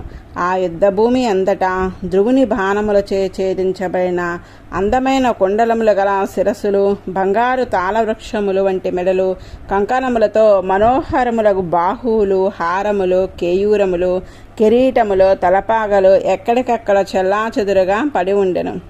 ధ్రువుని బాణపు దెబ్బలచే చనిపోకుండా మిగిలిన రాక్షసులు సింహమునకు భయపడిన ఏనుగులు పరిగెత్తిపోయినట్లు పరిగెత్తిపోయిరి. యుద్ధభూమిలో ఎవరినూ కనిపించలేదు. వారి పట్టణములోని ప్రవేశింపవలనని ధ్రువుడు అనుకునెను. కానీ వారు మాయాబలము గలవారు. ఏమి చేయుదురో చూతమని నిరీక్షించెను. శత్రువులు ప్రతిక్రియను శంకించు సారథితో వేచి చూడమని చెప్పుచు అచ్చటనే నిలిచి ఉండెను. ఇంతలో మేఘములు ఉరిమినట్లు ధ్వని వినిపించెను. గాలితో కూడిన ధూళి అంతటా కనపడెను. ఆకాశమంతయు మెరుపులతో ఉరుములతో కూడిన మేఘములు ఆవరించెను. ఆ మేఘములు రక్తమును, మలమూత్రములను, క్రొవ్వును ధారలుగా వర్షింపసాగెను. మొండెములు ఆకాశము నుండి నేలపై పడుచు కనపడెను. ఆకాశంలో ఒక కొండ కనపడెను. అన్ని దిక్కుల నుండి గదలు, పరిగలు, కత్తులు, ముసలములు, రాళ్ళు వర్షము వలె వచ్చి పడుచుండెను. పాములు పిడుగుల వలె నిట్టూర్పులు వదులుచు అగ్నిని క్రక్కుచు మీద మీదకు వచ్చి పడుచుండెను. తీవ్రమైన క్రోధముతో ఏనుగులు, సింహములు, వ్యాఘ్రములు ధ్రువుని వైపు పరిగెత్తి వచ్చుచుండెను. కెరటములతో భయంకరమగు సముద్రము ప్రళయకాలమునందు వలె ఉవ్వెత్తున వీచెను. ఎరుగని వారికి భయము కల్పడి అసురమాయలు ఎన్నో కనపడసాగాను. మునులందరూ ఆ మాయను చూచి ఆశ్చర్యపడుచు ధ్రువునకు మంగళము కలుగవలనని ఆకాంక్షించుచుండిరి. ఓ ధ్రువ, ఆశ్రయించిన వారిని ఆర్తిని తొలగించువాడుగా భగవానుడు నీ శత్రువులను నాశనము చేయుగాక. భగవన్నామ శ్రవణము చేతనే దాటశక్యము కాని మృత్యువును దాటుట సులభము కదా. ఋషులు ఇట్లు పలుకుట విని ధ్రువుడు వెంటనే ఆచమనము చేసి నారాయణాస్త్రమును తన ధనసున సంధించెను. యక్షులు ప్రయోగించిన మాయలు అన్నయు నారాయణాస్త్రమును సంధించినంతనే జ్ఞానము కలుగుగానే క్లేశములు నశించినట్లు నశించెను. నారాయణాస్త్రము సంధింపగానే ధనస్సు నుండి బంగారు మణులు కలిగిన బాణములు భయంకరమగు ధ్వని చేయుచు నెమళ్ళు కేకారవంతో వనములో చేరినట్లు శత్రు సైన్యంను చేరెను. ఆ బాణములు వాడి అయినవి శత్రువులను బాధించుచుండెను. దానితో యక్షులకు కోపము కలిగెను. ఆయుధము వలన చేతపట్టి పాము పడగలు ఎత్తి గరుడిని పైకి ఎగిసినట్లు ఎగిసిపడిరి. వచ్చుచున్న సైనికులను ధ్రువుడు బాణములతో బాహువులను, తొడలను, మెడలను, ఉదరములను ముక్కలు ముక్కలుగా ఛేదించి నేలపడవేశెను. సన్యాసులు సూర్యమండలమును ఛేదించుకొని వెళ్ళినట్లు యుద్ధములో చనిపోయిన వీరులందరూ పరలోకమునకు పోయిరి. యక్షులందరూ చనిపోవుచుండిరి. వారు అందరూ తప్పు చేయకయే చనిపోవచ్చున్నారని ధ్రువుని తాతగారగు స్వయంభూ మనువు జాలి కలవాడయ్యను. ఋషులతో కూడా ధ్రువుని వద్దకు వచ్చి ఇట్లు పలుకుచున్నాడు. నాయన, ఎక్కువ రోషము నరకమునకు ద్వారము, అది పాపము. ఈ యక్షులు ఏ విధమైన పాపము ఎరుగరు. వారిని నీవు చంపరాదు. ఇది మన వంశమునకు తగిన పని కాదు. సత్పురుషులు దీనిని నిందింతురు. తప్పులేని యక్షులను వధించుట అయుక్తము. ఎవడో ఒక యక్షుడు నీ సోదరుడగు ఉత్తముని చంపినాడు. సోదరుని యందు ఉండు వాత్సల్యముచే నీవు బాధపడి చాలామందిని చంపినావు. ఋషికేశుడగు భగవంతుని అనువర్తించు సాధువులకు ఇది యుక్తమగు మార్గం కాదు. దేహమే ఆత్మ అని భావించడి పశువులు ప్రవర్తించవలసిన విధానమిది. భూతహింస భగవద్భక్తులు చేయరాదు. సర్వభూతములకు ఆత్మగా ఉండేవాడు శ్రీహరి. ఆరాధింప శక్యము కాని ఆ విష్ణువును సంతోషపరచి సర్వోన్నతమగు పదవిని పొందినావు. నిన్ను హరిభక్తులందరూ భాగవతోత్తముడిగా భావింతురు. సత్పురుషుల ఆచరణమున దిద్దవలసిన నీవు చేయరాని దోషమును చేసినావు. భగవద్భక్తికి భూతద్రోహము కంటే శత్రువు లేదు. తప్పు చేసిన వారిని ఓర్పుతో క్షమించవలెను. ఇతరులకు దుఃఖము కలిగినప్పుడు కరుణతో సహింపలేక బాధపడవలెను. సకల ప్రాణులను తన శరీరమును ఎట్లు ప్రేమతో చూచుకొనుచో అట్లు ప్రేమతో చూడవలెను. సకల శరీరములోని జ్ఞానమే ఆకారంగా గల జీవుడు ఉన్నాడని సమభావముతో చూడవలెను. దేహము వేరుగా ఉన్నను ఆ భేదమును పరిగణించి తారతమ్య బుద్ధితో చూడరాదు. ఇట్లు ప్రవర్తించిన నాడు సర్వాత్మకుడగు భగవానుడు అనుగ్రహించెను. సర్వాత్మకుడగు భగవాన్ని ఉపాసించిన పురుషుడు జీవించి ఉండగానే ప్రకృతి వశముచే కలుగు క్రోధమును మొదలగు దోషములు తొలగిన వాడగును. శరీరమును విడిన తర్వాత మోక్షము నుండి నిరతిశయానంద రూపముగు బ్రహ్మమును పొందును. తత్వమును ఎరింగిన వారు రోషముతో ఇట్టి పనిని చేయరు. పురుషుడు గాని స్త్రీ గాని పంచభూతములతో తయారైన దేవ మనుష్యాది శరీరముతో కూడి ఉండెను. స్త్రీ పురుష శరీరధరము అన్యోన్యమును కలియటచే సకల ప్రాణి జాతము పుట్టుచున్నది. ఆ పంచభూతాత్మక రెండు శరీరముల సంబంధముచే ఏర్పడిన ప్రాణి సమూహము అంతయు పంచభూతాత్మకమే. వీటికి అన్నిటికీ కారణం పరమాత్మచే అధిష్ఠింపబడిన ప్రకృతి అందలే సత్వరజస్తమో గుణముల తారతమ్యమే సృష్టి స్థిత లయముల జరుగుటకు కారణము. రజోగుణము పెరిగి సత్వము తమస్సు తగ్గినప్పుడు సృష్టి జరుగును. సత్వము పెరిగి రజస్సమస్సులు తరిగిన నాడు సృష్టింపబడినది పదిలముగా నిలుచును. తమోగుణము పెరిగినప్పుడు లేకుండా పోవును. పురుషుడు అనగా ఈశ్వరుడు సత్వాది గుణ సంబంధము లేనివాడు. అతడు నిమిత్త మాత్రుడే ఈ ప్రకృతితో చేరి ఉండెను. సుఖ దుఃఖ తారతమ్యమునకు దేవమనుష్యాది శరీర భేదమునకు కర్మయే కారణము. ఈశ్వరుడు చూచుచూ దాన్ని నడిపించుచుండెను. సూదంటూ రాయి దగ్గరగానున్నచో ఇనుములో కదలిక కలిగినట్లు ఈశ్వరుడు దగ్గరగానుండగా అవ్యక్తమైన ప్రధానము దాని కార్యమైన మహతత్వము మొదలగు వ్యక్తము ప్రవర్తించుచుండెను. ప్రకృతి ఈశ్వరునకు శరీరము వంటిది అవుటచే మారునది శరీరమే అయినను అతడే మారినాడని అనుకున్నటకు అవకాశం ఉన్నది. శరీరము మారిన నాడు లోనున్న వారిని మారినాడు అందుము కదా. బాల్యంలోనున్న శరీరము యవ్వనమును పొందినప్పుడు బాలుడు యువకుడు అయినాడందరు. అందుచే ఈ జగత్తుగా మార్చినవాడు సర్వేశ్వరుడే. దేవ మనుష్యాది భిన్న భిన్న దేహములు పొందుటకు గాని వారికి సుఖ దుఃఖములు కలుగుటలో గాని ఈశ్వరుడు కారణము కాదు. వారి కర్మయే కారణము. ఆయా జీవుల అదృష్టముగు కర్మను అనుసరించి తాను ఏమీయూ చేయవాడు కాకుండా ఉండియో చేయుచుండును. అతడు ఉన్నప్పుడు గాని జరగదు కనుక శరీరము మారుటకు జీవుడు సుఖదుఖములు అనుభవించుటకు కూడా అతడు ఉండుట కారణము కనుక అతనిని కర్త అందురు. కానీ అతడు చేయువాడు కాడు. జీవుడు తన కర్మానుగుణముగా దేహములలో తారతమ్యంను సుఖదుఖములను పొందుచుండెను. ఇటు విచిత్రమగు స్వభావము గలవాడు భగవానుడు. నీ సోదరుని చంపినవాడు ఎవ్వడు, చంపబడినవాడు ఎవ్వడు అనువది తత్వము ఎరిగినవాడు నీకు తెలియను. కాల శరీరకుడుగా పరమాత్మ ఉండును. అతడు ఆయా కాలములలో తండ్రి ద్వారా పిల్లలను పుట్టినట్లు చేయను. మృత్యువు ద్వారా ఆ సమయము వచ్చినప్పుడు చనిపోవనట్లు చేయను.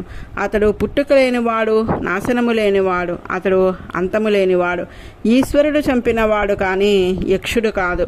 చనిపోయిన వాడు ఉత్తముడు కాడు. పైనున్న శరీరము ఎప్పుడునూ మారును కదా. గుణములు తారతమ్యముచే ఆయా కాలంలో ఈశ్వరుడు దాన్ని మారునట్లు చేయుచుండెను. లోనున్న జీవుడు నిత్యుడు, జ్ఞానస్వరూపుడు.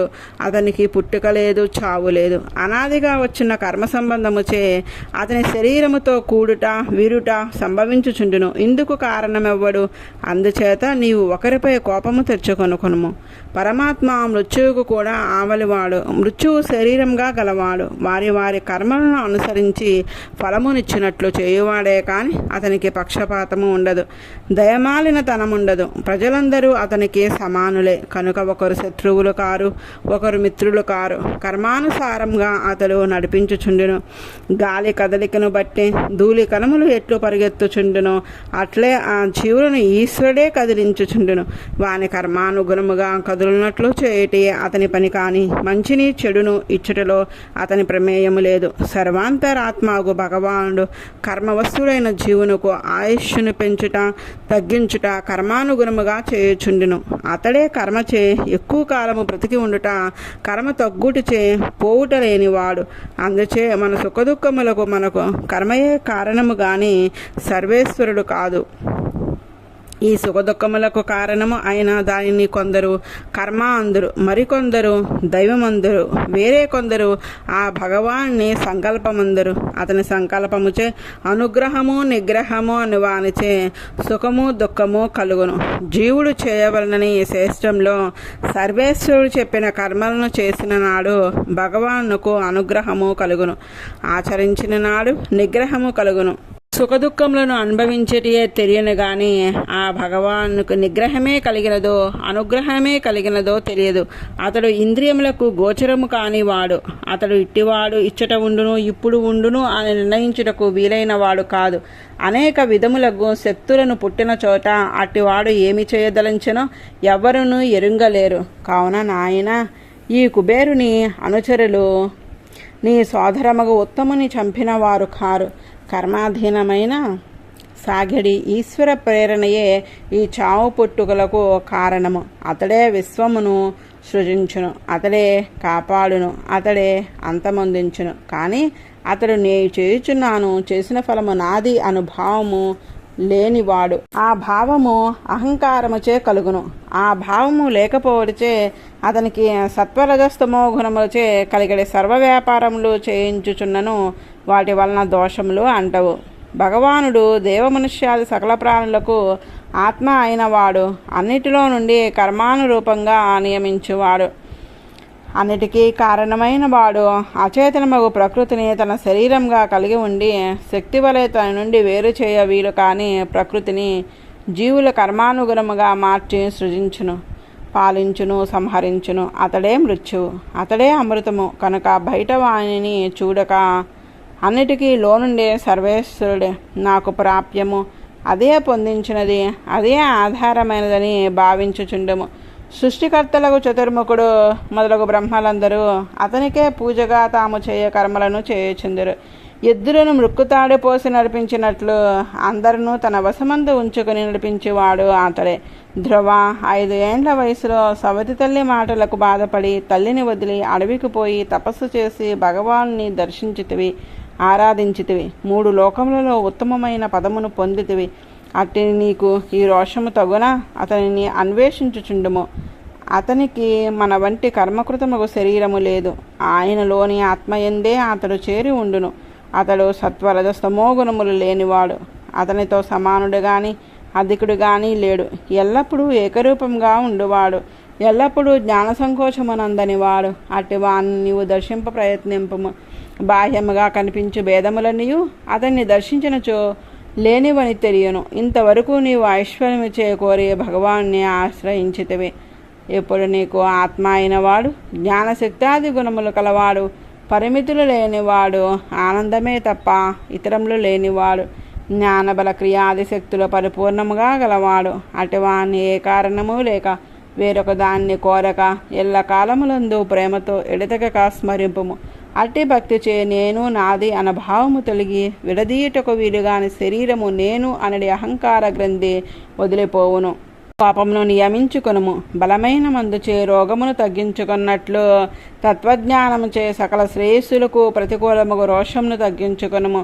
రోషము గల పురుషును చూచి లోకము భయపడుచుండును. లోకమునకు బెంగ కలిగించుట కంటే పాపము లేదు, అది అధర్మము. ధ్రువుడు యుద్ధమును విరమించినాడని తమపై పగను వీడినాడని కుబేరునకు తెలిసినది. చారణులతో యక్షులతో కిన్నెలతో ధ్రువుని వద్దకు వచ్చెను. ధ్రువుడు నమస్కరించి నిలిచెను. కుబేరుడు ఇట్లు పలుకుచున్నాడు: క్షత్రియ కుమార, సంతోషించితిని. నీ తాతగారి ఆజ్ఞ అనుసరించి విడివశక్యము కాని వైరంను వీడితివి. యక్షులు నీ సోదరుని చంపుట అనున్నది అజ్ఞానముచే కలిగిన భ్రాంతి. సకల ప్రాణులు మరణమునకు ఉత్పత్తికి కారణమైనవాడు, కాలమును తన శరీరముగా స్వీకరించున్న భగవానుడే నీవు అనడి బుద్ధులు అజ్ఞానముచే పురుషునకు కలుగుచుండెను.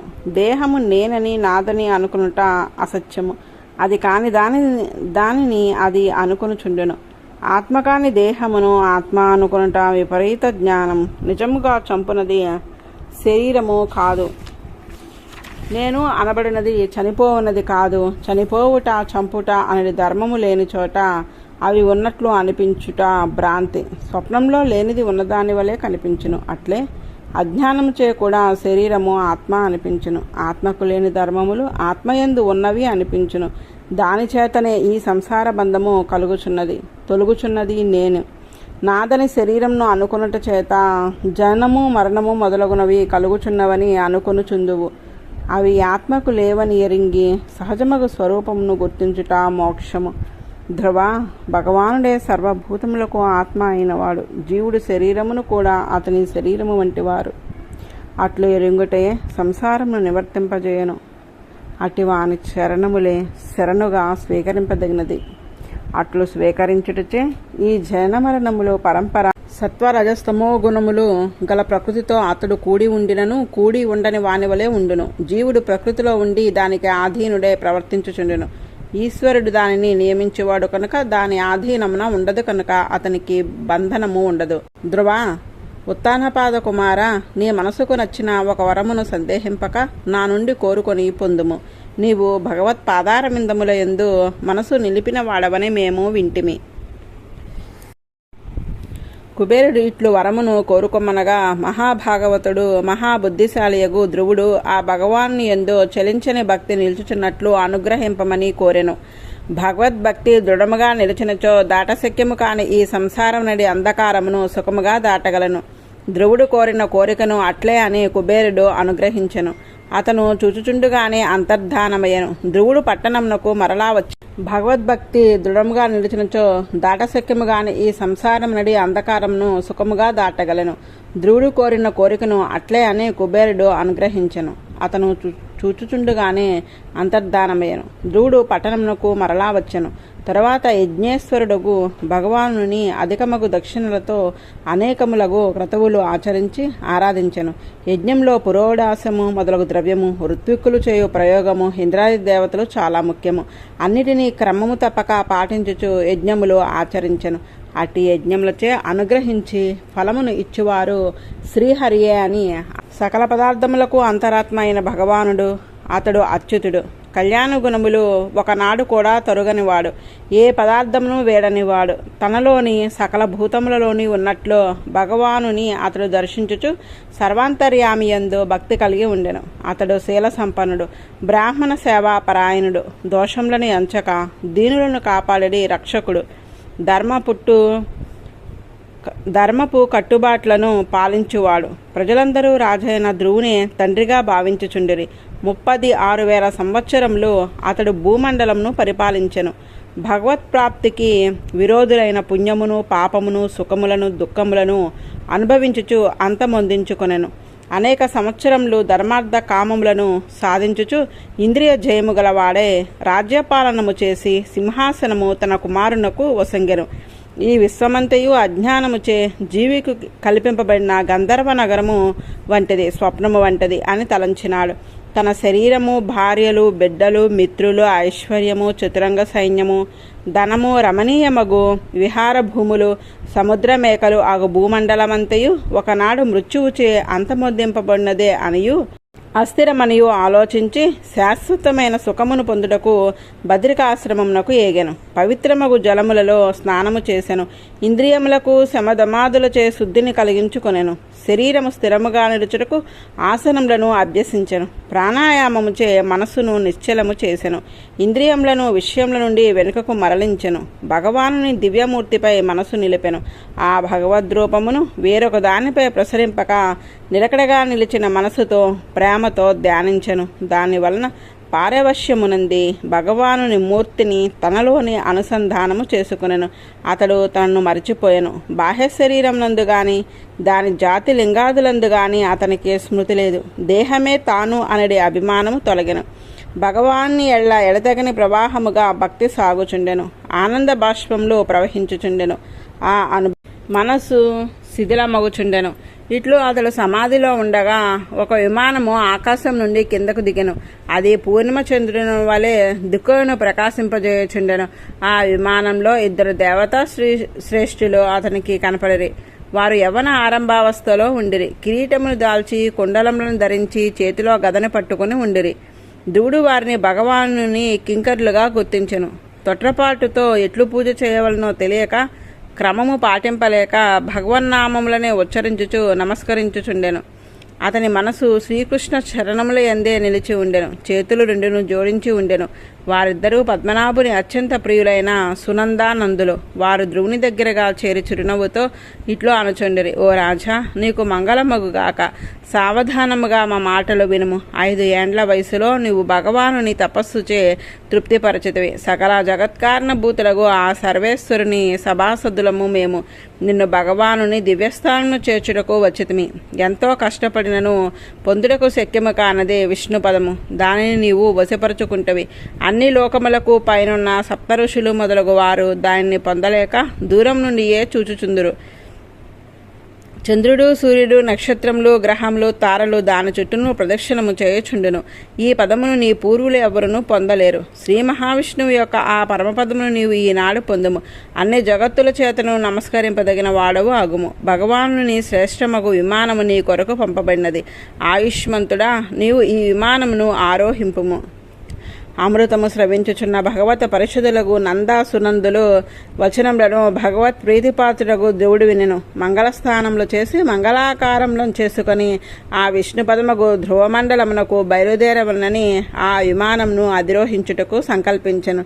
అతని శరీరము జ్యోతిర్మయమగు దివ్య తేజస్సుతో ప్రకాశించుచుండెను. కానీ ఆ పరమపదమును పొందుటకు బయలుదేరుచు యమును శిరస్సుపై పదము నుంచి ఆ విమానమును అధిరోహించెను.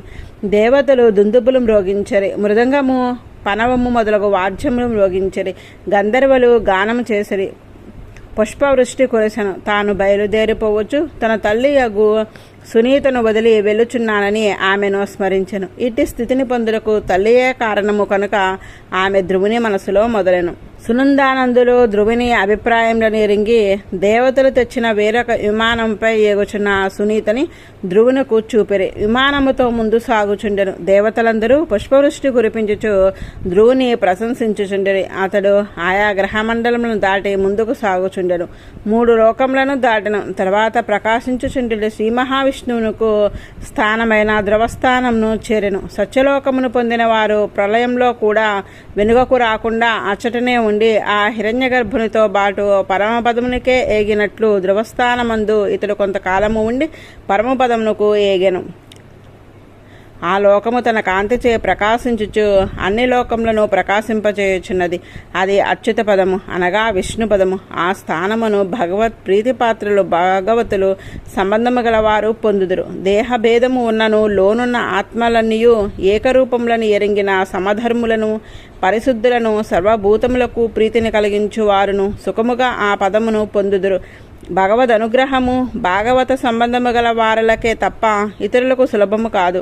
ధ్రువుడు ఆ స్థానమును పొందనిల్చెను. కల్పాంతము వరకు అచ్చట నుండి విరజను దాటి ఆవల నుండి పరమపదమును చేరును. ఉత్తానపాదుని కుమారుడు ధ్రువుడు కృష్ణ చరణారవిందములచే ఉపేయముగా నమ్మినవాడు. అందుచే అతడు లోకములకు శిరోభూషణమై వెలుంగగలిగినాడు. మేడకు కట్టిన ఎద్దుల చుట్టను తిరుగుచున్నను మధ్య పాతిక మేలిక కదలనట్లు జ్యోతిర్మండలంలో అన్నయు ఈ ధ్రువునియందే ఆధారపడి భ్రమించుచుండెను. ధ్రువుడు పొందిన ఈ దివ్య వైభవమును చూచి నారద మహర్షి భగవన్ మహాత్మ్యమును వేయం రోగించుచు గానము చేయుచు ధ్రువ మహాత్మ్యమును ప్రచేతుల సత్రయాగంలో గానం చేసెను. సునీతి గొప్ప తపప్రభావము కలది. ఆమె కుమారుడు కూడా అట్టి తపశక్తి గలవాడే అనన్య సాధ్యమగు భగవత్పదమును పొందినాడు. వేదములను ఎరింగిన ఋషులు కూడా ధ్రువుడు ఆచరించిన భగవదారాధన విధానములను ఎరుంగజాలరు. ఇంకా రాజులు ఎట్లు సాధింపగలరు? 5 ఏండ్ల వయసులో ఉన్న బాలుడు సవతి తల్లి సురుచి మాటలు అనడి బాణములకు గాయపడిన మనసు గలవాడై వనమునికి ఎగినాడు. నేను చెప్పిన ఉపదేశమును అనుసరించి ఆదరించి ఎవరిచే జయంపవీలు కాని భగవంతుని గుణములచే వశపరుచుకొనినాడు. ఆ ధ్రువుడు పొందిన పదమును క్షత్రియులమని అనుకునుచున్న వారు ఎవరునూ పొందలేరు. సరికదా పొందవలనని కూడా కోరజాలరు. కొద్ది రోజులలో అతడు ఆ శ్రీ మహావిష్ణువు అనుగ్రహమును సాధించినాడు. మైత్రేయుడు విదురునకు ధ్రువ చరిత్రమును చెప్పినాడు. విదుర, ఉత్కృష్టమైన ధ్రువుని చరిత్రమును హరిభక్తులు అత్యాదరముతో స్వీకరింతురు.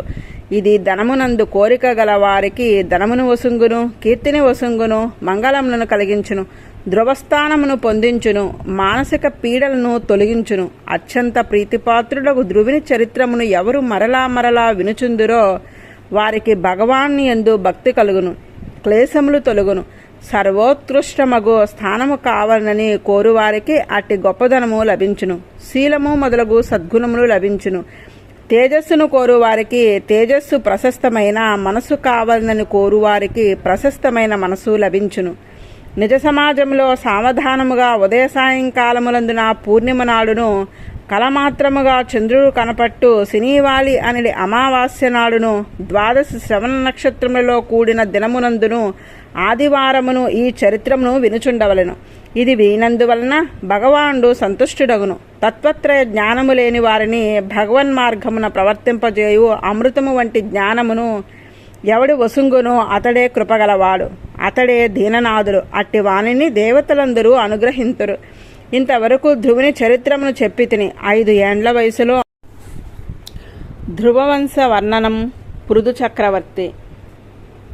మైత్రేయుడు వర్ణించిన ధ్రువుడు వైకుంఠ స్థానమును అధిరోహించు వృత్తాంతమును విని భగవానుని యందు భక్తిభావము కలవాడే విదురుడు మరలా ఇట్లు ప్రశ్నించినాడు.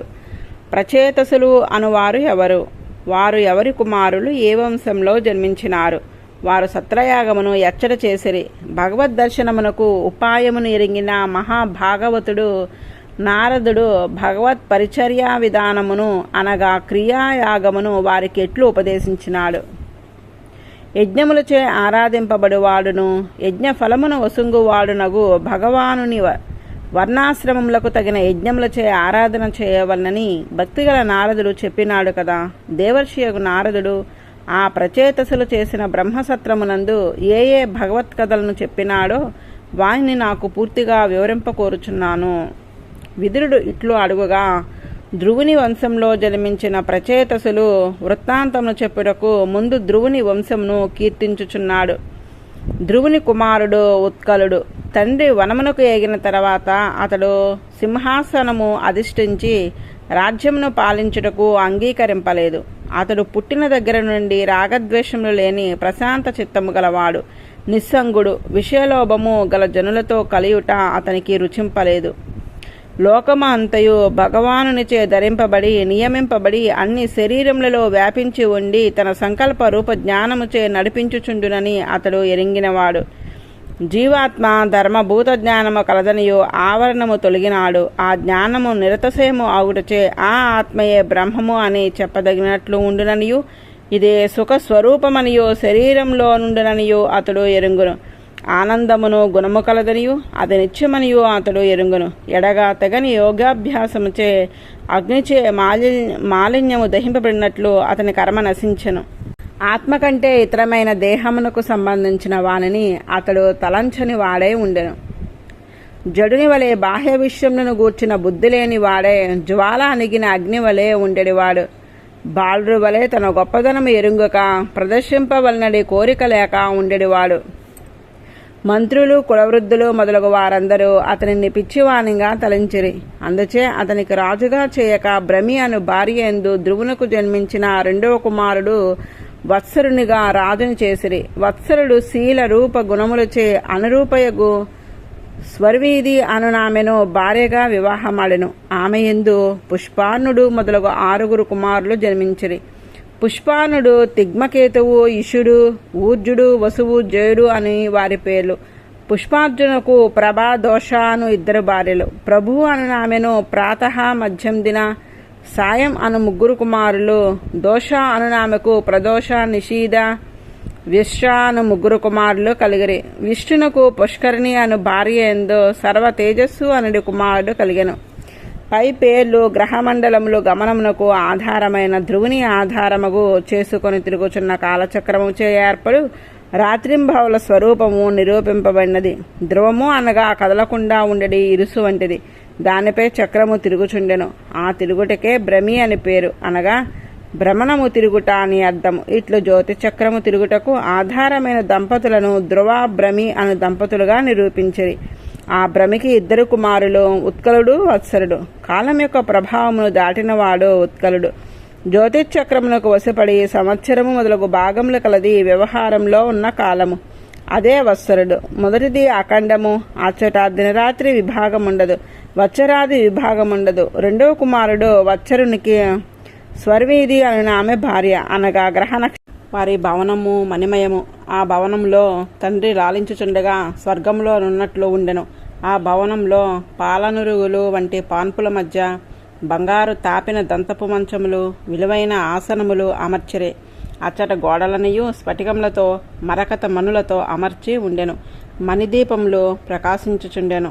ఆ భవనమునకు చుట్టూను మనోహరములగు ఉద్యానవనములు, అందు విచిత్రములగు పారిజాతములు మొదలగు వృక్షములు, కుయ్యుచున్న పక్షుల జంటలు, మకరందమును త్రాగి మత్తిలిన తుమ్మెదలు, జంకారములు ఒప్పుచుండెను. ఆ ఉద్యానవనములలో దిగుడు బావులు, వాటికి వైడూర్యములతో మెట్లు ఏర్పరచరి. అందులో పద్మములు, కలువలు నిండుగా ఉండెను. హంసలు, కారండములు, చక్రవాకములు, సారసములు మొదలగు జలపక్షులందు వ్రత చేయుచుండెను. రాజశ్రీ అగు ఉత్తానపాదుడు తన కుమారుని ప్రభావమును విని చూచి ఆశ్చర్యమునందెను. కొద్ది రోజుల తర్వాత అతనికి యవ్వనము వచ్చెను. మంత్రులందరూ ధ్రువుని పట్టాభిషేకమును నమ్మతించిరి. ప్రజలు అతనిని అభిమానించిరి. అందుచే రాజు ధ్రువుని రాజుగా పట్టాభిషేకము చేసెను. వార్ధక్యము వచ్చుటచే ఉత్తానపాదుడు విరక్తి గలవాడే ముక్తుపాయమును అన్వేషించుచు వనమునికేగెను. శిశుకుమారుడు అను ప్రజాపతి యొక్క పుత్రికయగు భ్రమియను ఆమెను ధ్రువుడు వివాహమాడెను. ఆమెకు కల్ప, వత్సరులు అనడి 2 కుమారులు కలిగిరి. వాయువు కుమార్తెయగు ఇలను భార్యగా వివాహమాడెను. ఆమె యందు ఉత్కలుడని కుమారుని 1 కుమారి రత్నమును పొందెను. ఇచ్చట కాలమునకు ఆధారమైన ఉండే లోకమునకు కాల వ్యవస్థ ఏర్పడినది.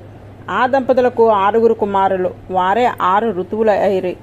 దీనిలో మరల పగలు రాత్రి అను 2 విభాగములు ఏర్పడినవి. వారి వారి గమనం చేతనే వచ్చినవి.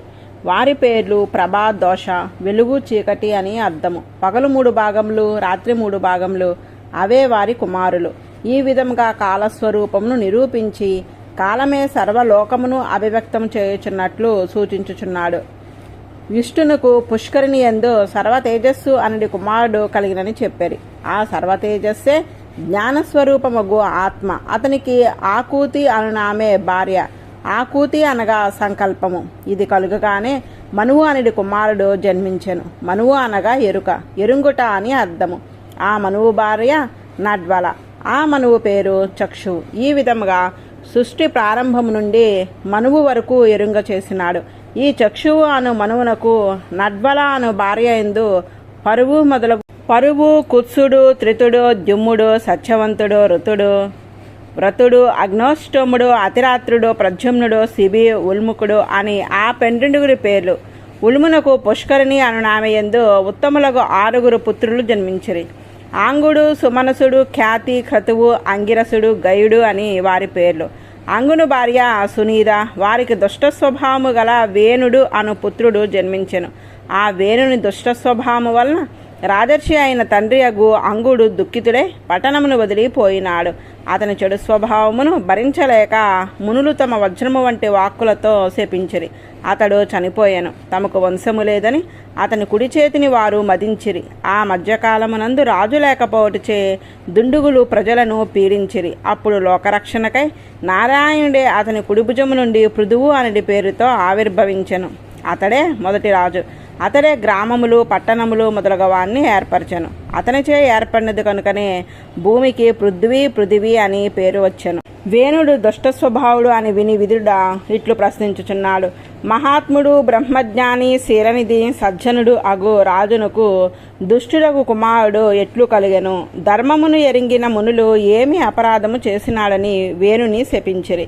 ప్రజా పరిపాలనం చేయు రాజునకు శాపమిచ్చుట ఉచితమా? పాపము ఆచరించిన వాడైనను ప్రజాపాలకుని ప్రజలు చంపరాదు కదా.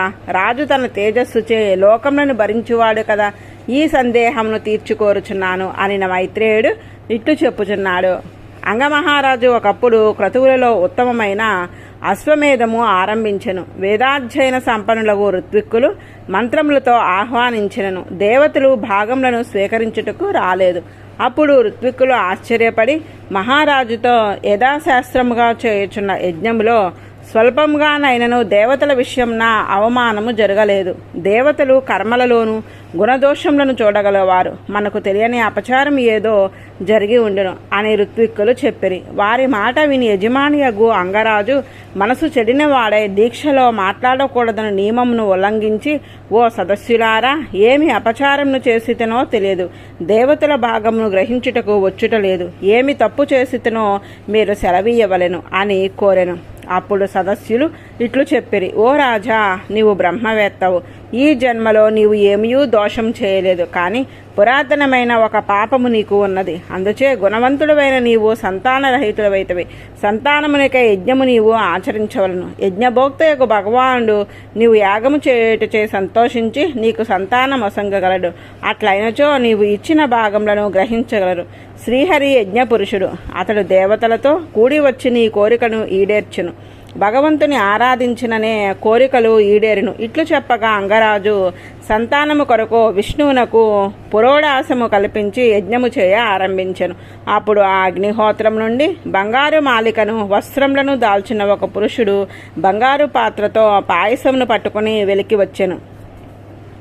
ఆ రాజు ఋత్విక్కులు ఆజ్ఞచే ఆ పాయసంను అగ్నిపురుషు నుండి స్వీకరించి దానిని ఆఘ్రానించి తన భార్యకు సంగెను.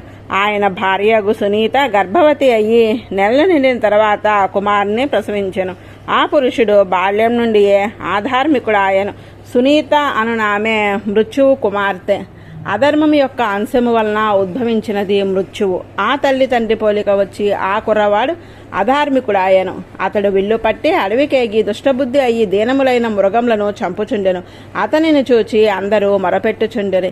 ఆటలలో ఆడుకొనుచు బాలులను క్రూరముగా దయలేని వాడే పశువులను చంపినట్లు చంపుచుండెను. అంగరాజు దురాత్ముడగు తన కుమారుని బాగు చేయవలని అనేక విధములా ప్రయత్నించాను. కానీ అతడు బాగుపడలేదు. తండ్రి చాలా దుఃఖించి ఇట్లు అనుకొనుచుండెను. భగవంతుని పరిపూర్ణంగా ఆరాధించి భగవదనుగ్రహము పొందని గృహస్థులు సంతానము లేని వారైనను అగుదురు, లేదా దుష్టమగు సంతానముచే భరింపరాని దుఃఖమైనను పొందుదురు. చెడ్డ సంతానము వలన అపకీర్తి అధర్మము కూడా వచ్చును. అందరితో విరోధము వచ్చును. తీవ్రమగు మానసిక వేదన కలుగును. అందుచే పుత్రుడు అని పేరుతో బంధించు బంధమే పుత్ర వ్యామోహము. పండితులు దీనిని ఆదరింపరు. పుత్రులు జన్మించి చెడి మనసుకు బాధ కలిగించుటకు కారణమైన వారు కదా అని వారు సంసారమునే పరిత్యజింతురు. కానీ నా ఉద్దేశంలో యోగ్యమగు సంతానము కంటే దుష్టుడకు పుత్రుడు కలుగుటే మంచిదని పించుచున్నది. కుమారుడు మంచివాడు అయినచో ఇంటియందు గాని సంసారమునందు గాని విరక్తి కలగదు. సంతానము దుష్టమైనచో తల్లిదండ్రులకు విరక్తి కలిగి క్లేశములకు ఆటపట్టు అయిన గృహమును వీడుదురు అని చాలా దిగులు చెంది అర్ధరాత్రి వేళ లేచి సర్వైశ్వరములకు నిలయమైన భవనమును వీడి మనుష్యులు కంటబడకుండా నిద్రించుచున్న భార్యను వదిలి వనముకేగినాడు. ప్రజలు, పురోహితులు, మంత్రులు, మిత్రులు కుమారుని గూర్చిన విచారముతో రాజు ఇల్లు వదిలి అడవికేగినాడని ఎరింగి అతనికి అంతటా వెదికిరి. కానీ అతని జాడ ఎవరికి తెలియలేదు. ఇంకా లాభము లేదని తిరిగి వచ్చి అచ్చడు చేరి ఉన్న ఋషులతో ఏడ్చుచు పురివంశము రాజుగు అంగరాజు కనపడకుండా పోయిన విషయమును తెలిపిరి. ప్రజలకు క్షేమమును కాంక్షించు భృగువు మొదలగు మునులు రాజ్యమును పాలకుడు లేనిచో ప్రజలు పశువుల వలె ఒకరినొకరు హింసించుకొనుచు ఆహారము సంతానోత్పత్తియే ప్రధానంగా జీవింతురని సునీధను పిలిచి ఆమె కుమారుడగు వేణుని ప్రజలకు బాధలు కలిగించువాడని ఎరింగియు రాజు ఒకడు ఉండవలనని వానికి పట్టాభిషేకము చేసిరి. సింహాసనమును దుష్టస్వభావుడు ఉగ్రశాసనుడగు నీచుడు అధిష్ఠించినాడు. దొంగలు మున్నగు వారు అతడు తమను తీవ్రంగా శిక్షించునను భయముచే ఎలుకలు కన్నములోనికి పారిపోయినట్లు కనపడకుండా పోయిరి. వేణుడు అష్టైశ్వర్యములతో సమృద్ధుడై గర్వించి వివేకహీనుడయ్యను.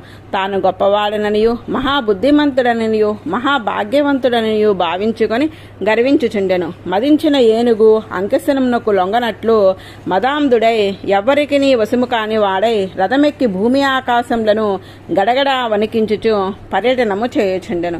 నాకంటే గొప్పవారులు ఎవరునూ లేరు. వేరొకరికి ఎవరికీ మీరు యాగములు చేయనవసరం లేదు, దానములు హోమములు చేయనవసరం లేదు అని శాసనము చేసి ధర్మమును ఆచరింపకుండా అందరినీ వారించెను. భృగువు మొదలగు యాజ్ఞికులు వేణుని చెడు నడువలని చూచి ఇట్లు ఇతడు ధర్మమును నివారించుడిచే లోకమునకు ఆపద కలుగునని తలంచి ఇట్లు పలికరి. ఒక కర్రకు రెండు వైపులా నిప్పు అంటుకొని నాడు మధ్యనున్న చీమలు ఏ వైపునకు వెళ్ళలేక బాధపడుచుచున్నట్లు ప్రజలు రాజు వలన దొంగల వలన కూడా బాధలను అనుభవించుచున్నారు. దొంగలు రాజును ఆరాధించి దేశంను కొల్లగొట్టుచుండిరి. ధర్మాచరణమును మాన్పించి రాజు పరలోక సుఖము కూడా లేకుండా చేసెను. ఇట్లు ప్రజలు ఈ లోకంలో సుఖము లేక పైలోకంలో సుఖము లేక దుఃఖపడుచుండరి. అప్పుడు ఆ మునులందరూ మనము చేసిన పొరపాటే ఇటువంటి అనర్థంను తెచ్చినదని పాముకు పాలు పోసినట్లు దుర్మార్గుడగు తెలిసియు సునీత కుమారుడు కదా అని ఇతనిని ప్రజాపాలకుడిగా చేసితిమి. ధర్మము ఎరింగి అతనిని వారింపకున్నచో అతని అధర్మము మునులను కూడా హింసించును. కావున చెప్పు చూతము అధర్మముని పూనిక గలవాడై మన మాటలను విననచో ప్రజల అసమ్మతితో ఇప్పటికే చెడియున్న రాజును మన శాపంచే దహింతుము అని నిశ్చయించుకొని వేణుని వద్దకేగి మునులు ఇట్లు చెప్పిరి. ఓ రాజా, మా విజ్ఞాపనమును వినుడు. మేము చెప్పున్నది నీకు ఆయుస్సును ఐశ్వర్యమును బలమును కీర్తిని వృద్ధిని కలిగించును. మనుష్యుడు వాక్కు చేత మనసు చేత శరీరము చేత భగవదారాధన రూపంగా ధర్మమును ఆచరించవలను. అట్లు చేసినచో లోకము దుఃఖరహితమై ఉండును. కోరికలు ఉన్నచో ఈడేరును, లేనిచో మోక్షము లభించును. అటి ధర్మము నశింపరాదు. ధర్మము నశించినచో రాజు ఐశ్వర్యం నుండి భ్రష్టుడగును. సన్మాన వర్గులు గాని మంత్రుల నుండి దొంగల నుండి ప్రజలను రాజు రక్షింపవలను. వారి నుండి రక్షణకు ఆవశ్యకమగు పన్నులను స్వీకరించుచుండవలను. అట్లు చేసినచో ఈ లోకంలో సుఖమునంది చనిపోయిన తర్వాత స్వర్గం నంది సుఖించును. జనుల వర్ణాశ్రమ ధర్మములను పాలించుట ఎవని రాజ్యంలో యజ్ఞపురుషుని ఆరాధించుచుందరో ఆ రాజ్యము భగవానుని అనుగ్రహముచే సుఖముగా ఉండును. తాను పరిపాలింపవలసిన పద్ధతిని అనుసరించి ప్రజాపాలన చేయుచు ధర్మమును పాలించిన నాడు విశ్వాత్మకుడగు సర్వజగత్కారణ భూతులకు భగవానుడు సంతసించినచో అతనిచే నియమింపవాడరుగు బ్రహ్మాదులు లోకపాలురు అందరూ సంతసించరు. అప్పుడు రాజు పొందజానది ఉండదు. అందుచే భగవదారాధన రూపముగు యజ్ఞములను ప్రతిపాదించిన వేదవిహితముగు కర్మాచారణముచే భగవాన్ని ఆరాధించి భగవదుపాసనారాధము చేత భగవాన్ని అర్చించి భగవత్ ప్రీతిని కలిగించు వారులకు సర్వ సమృద్ధులు లభించును. అట్టి రాజు తన రాజ్యంను శాసింపగలవాడగును. నీ దేశంలో బ్రాహ్మణులు యజ్ఞములు చేయొచ్చు భగవాన్ని శరీరము వంటి వారగు ఇంద్రాది వారి దేవతలను సంతుష్టిపరచుచున్నారు. అందుచే వారి కోరికలను ఈడేర్చుచున్నారు. వారిని సంతోషపరచుచు యజ్ఞంలను నిరోధించుట వారిని అవమానపరచుటయే అగును. ఆ పనిని నీవు చేయరాదు. ఇట్లు మునులు చెప్పగా విని వేణుడు దుష్టవర్తనుడే బుద్ధిహీనుడే ఇట్లు పలుకుచున్నాడు. తన్ను పోషించు భర్తను వదిలి జాడొక పురుషునిపై ప్రేమ చూపలి స్త్రీ వలె మీరందరూ మేము పోషించని నన్ను వదిలి యజ్ఞపురుషుణ్ణి భక్తితో ఆరాధించుచున్నారు. రాజే ఈశ్వరుడు. రాజును వదిలి ఇతర దేవతలను ఆరాధించువారు ఈ లోకంలోనూ పైలోకంలో కూడా సుఖమునందరు. వరములు నొసంగుట శాపము నొసంగుట అని 2 శక్తులు గల విష్ణువు బ్రహ్మ, రుద్రుడు, ఇంద్రుడు, వాయువు, యముడు, సూర్యుడు, పర్జనుడు, కుబేరుడు, చంద్రుడు, భూమి, అగ్ని, వరుణుడు అని వారందరూ రాజు శరీరం నందు ఉందరు. రాజు సర్వదేవతా స్వరూపుడు. రాజును ఆరాధించుటయే సర్వదేవతలను ఆరాధించుట. అందుచే మీరు మాత్సర్యమును వీడి నన్ను ఆరాధించుడు. నాకే యజ్ఞంలో భాగములను కల్పింపుడు. ఆరాధింపదగిన వాడని నేను, వేరొకడు ఎవరున్నారు అని మునులతో పలికెను. బుద్ధిహీనుడై పాపాత్ముడై దుష్టవర్తనుడై మునుల యాచనను పాలింపక ఐశ్వర్యమును తొలగించుకున్న వాడైనాడు. వారు చెప్పిన హితమును అహంకారము చే వినక వారి ప్రార్థనను మన్నింపకపోవటచే మునులకు కోపము వచ్చెను. పుట్టుకతో క్రూరుడగు ఈ పాపాత్ముని చంపుడు. ఇతడు జీవించి ఉన్నచో జగత్తును అతను భస్మము చేయును. చెడు నడవడిక కలిగిన ఇతడు రాజసింహాసమును అధిష్ఠింపదగదు. సిగ్గులేని వాడే యజ్ఞపతియగు విష్ణువును దూషించుచున్నాడు. విష్ణువు యొక్క అనుగ్రహముచే ఐశ్వర్యము రాజ్యమును పొంది ఇప్పుడు ఆ విష్ణువునే నిందించుచున్నాడు. మనము చంపకపోయినను భగవంతుని నిందించుటచే ఈతడు చంపబడును అని మునులందరూ హోంకరించి తమ తేజస్సుచే వేణుని చంపిరి. ఋషులు అతడు చనిపోవగానే తమ ఆశ్రమమునకు ఏగిరి. సునీత తన మంత్రస్వభావముచే ఆ కుమారుని శరీరము కాపాడుచుండెను. ఋషులందరూ వారి ఆశ్రమంలో అనుష్ఠానము చేసుకొనుచు ఒకనాడు సరస్వతీ జలములో స్నానము చేసి అగ్నిహోత్రము ఆచరించి భగవత్కథలను చెప్పుకొనుచుండరి. లోకములో ఉత్పాతములు అధికంగా కనపడుచుండెను. మునులు ఆ ఉత్పాతములు చూచి రాజు లేకపోవచ్చే ఇట్టి ఉపద్రవములు కలుగుచుచున్నవని బాధపడిరి. పృథు చక్రవర్తి చరిత్రము. రాజులేని రాజ్యంన దొంగల వలనే పీడ కలుగుకుండునా అని వాడు అనుకొనుచుండగానే ఆ రాజ్యమంతటా అన్ని వైపులా దోపిడీలు హత్యలు చేసి పారిపోవచ్చున్న దొంగలు దుర్మార్గుల అలజడి ఎక్కువయ్యను. ఈ విధముగా లోకమంతయు అరాచకమై చోరప్రాయమై ఉండెను. వేణును చంపినట్లే ఈ చోరులను కూడా చంపుటకు శక్తిగల వారైనను తమ తపస్సు నాశనము అగును. కావున దుష్టులను శిక్షించుటకు ప్రయత్నించుట కంటే శాసించుటకు తగిన రాజును స్థాపించుటయే మంచిదని నిర్ణయించుకొనిరి. బ్రాహ్మణుడు సమదర్శి అయ్యి శాంతుడే ఉండవలెను. అట్టివాడు ఆపదనందుచున్న వారిని చూచి తన తపశక్తిచే వారిని ఆపదలను తొలగించుటకు యత్నింపకొన్నచో చిల్లుపడిన కొండ నుండి నీరు కారినట్లు వారి తపస్సు స్రవించిపోను. అందుకై ప్రజారక్షణమునకు మరొక రాజును ఆ రాజర్షి అగు అంగరాజు యొక్క వంశమునందే జన్మింపచేసి పరిపాలకుడుగా నియమింపవలనని సంకల్పించిరి. ఆ రాజవంశము వారు శ్రీహరి పాదములను నమ్మినవారు. అందుచే వారి శక్తి అమోఘము. ఇట్లు నిశ్చయించి చనిపోయిన వేణుని శరీరమును మదించి దాని నుండి ఒక పాలుకుని ఆవిర్భింపచేయవలని ప్రయత్నించిరి. ఆ పడి ఉన్న శరీరమును చేరి ముందు తొడను మదించిరి.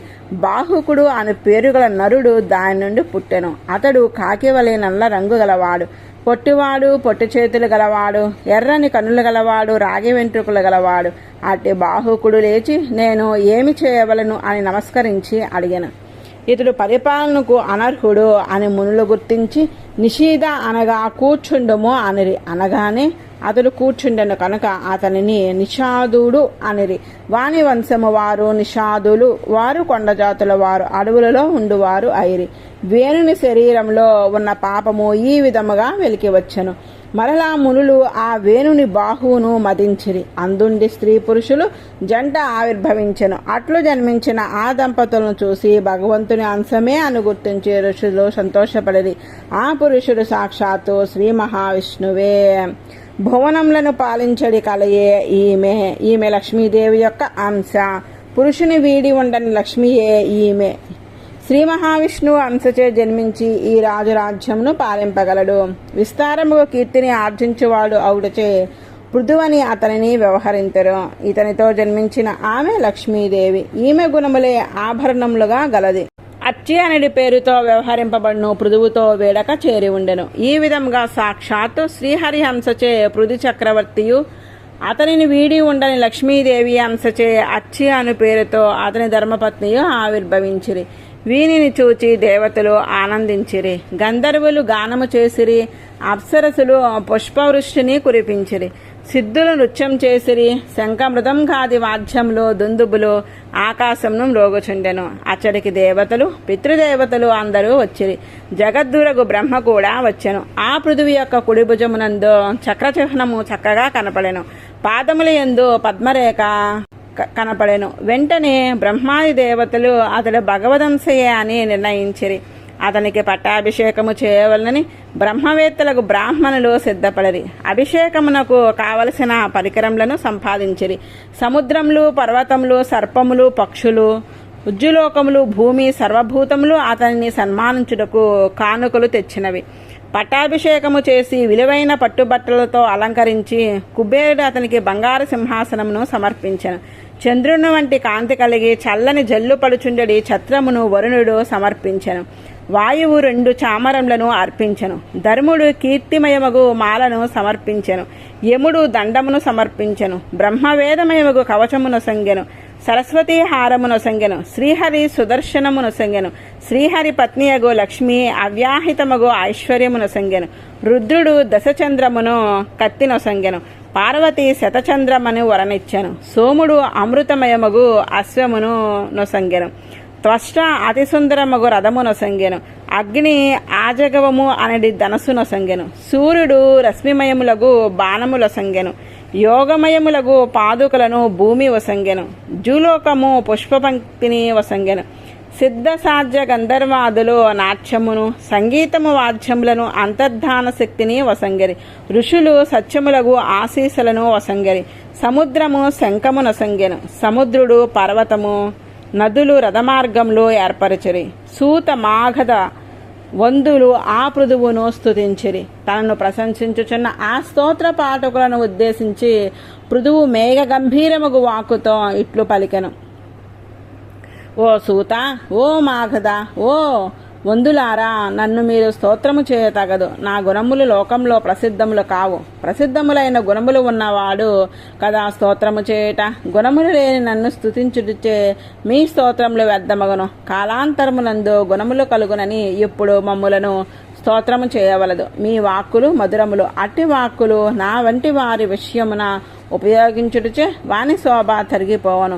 ఉత్తమ శ్లోకుడకు భగవానుని గుణములను కీర్తించుట మీకు తగిన పని, కానీ గుణములు లేని నా వంటి వారిని స్తుతించుట మీకు తగదు. మీచే స్తుతింపచేయుట సదస్యులను తగదు. ఎప్పుడో రాబోవు కాలంలో నాలో ఆవిర్భవించో శౌర్యవీర పరాక్రమములు లేకుండా ఇప్పుడు స్తోత్రం చేయుటచే లోకులు అవహేళన చేతురు. బుద్ధిహీనులు లేని గుణములు చే తన్ను స్తుతించుటను సహింతురు గాని బుద్ధిమంతులు సహింపరు. పరమోధారులు సమర్థులు, మంచి గుణములు సంపాదింప సమర్థులు అయిన రాజులు కూడా తమ స్తోత్రమును తాము సహింపలేరు. మేము ఇప్పటికీ ఇంకనూ మా గుణములచే లోకమును ప్రసిద్ధి చెందిన వారము కాము. మీచే స్తోత్రము చేయబడుట పసితనమగును కానీ ఉత్తమమైనది కాదు. అందుచే మమ్మలను స్తోత్రం చేయుట మీకు తగదు. మునులచే ప్రేరణ చేయబడి గానము చేసిన గాయకులు పృథు చక్రవర్తి తనను స్తోత్రము చేయవలదని నిషేధించడి వాక్యములను విని అతను వాఘామృతమును సేవించుడిచే సంతుష్టి నందిన వారే స్తోత్రము చేయుట మానక ఇట్లు పలుకుచున్నారు. ఓ ప్రభు, మేము నీ మహిమను వర్ణించుటకు సమర్థులము కాము. నీవు సాక్షాత్తు భగవానుడువు. నీ సంకల్పము చేతనే నీవు నీ మనుష్య రూపమును అవతరించినావు. నీవు అనంతములకు కళ్యాణ గుణములకు ఆకరము అనగా ఘని అయిన వాడువు. మేము నీ అనంతములకు భగవద్గుణ నామములను వర్ణింప సమర్థులము కాము. నీవు వేణుని శరీరము నుండి వాణి కుమారునిగా మనుష్య రూపమున అవతరించినను స్తోత్రం చేయుటకు మా బుద్ధులు చాలకపోవటయే కాదు, వాచస్పతి కూడా మనసును స్తోత్రం చేయుటకు కలవరపలుచుండెను. మేము స్తోత్రం చేయుటకు సమర్థులము కాము, కానీ భగవద్ అంశావతారమగు నీ కథామృతము మాకు ఆధారమును కలిగించుచున్నది. మునులు స్తోత్రం చేయనట్లు మాకు ఉపదేశించి ప్రేరణను వసంగరి. వారి ప్రేరణ చే ప్రశంసింపదగు మీ చేష్టితములను మేము విస్తరించి చెప్పెదము. పృథువు అని పేరుతో అవతరించిన ఈ చక్రవర్తి లోకంలో ధర్మమును నిలుపుటకు అవతరించిన నాడు ధర్మానుష్ఠానము చేయు వాళ్ళలో ఇతడు శ్రేష్ఠుడు. ధర్మమును బాగుగా ఎరింగి ఆచరింపలేని లోకులను వారి వారి ధర్మములను ఎరింగి ఆచరించుచున్నట్లు చేయుటకు ఈ పృథువు అవతరించినాడు. ఇతడే ధర్మ మర్యాదలను స్థిరము చేయు వారిలో అగ్రేసరుడు. అతడు ధర్మరక్షకుడు, ధర్మ విరోధులను శాసించువాడు. ఈ పృథువు లోకపాలులందరినూ తన శరీరంగా దాల్చి వారికి తాను ఆత్మయ్యి నిల్చుచున్నాడు.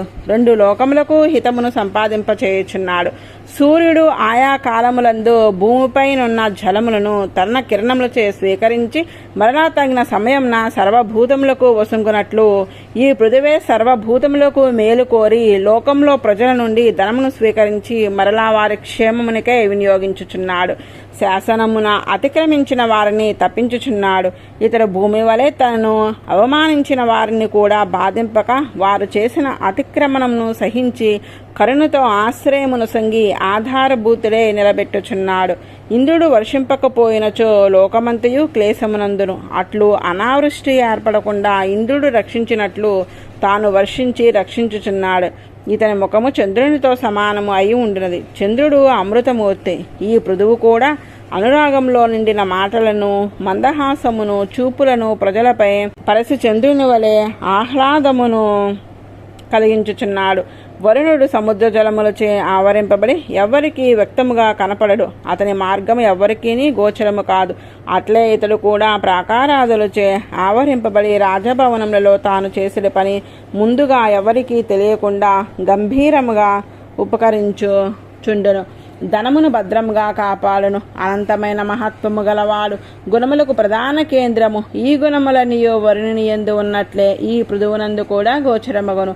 ఈ పృథువు అగ్నితో సమానుడు. దగ్గరకు చేరలేని తేజస్సు గలది అగ్ని. పృథువు కూడా శత్రువుల మనసుచే కూడా ఆక్రమింప వీలు కానివాడు.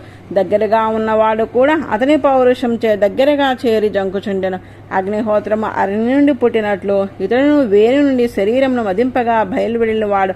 అందుచే అతడు అగ్నితో సమానుడు.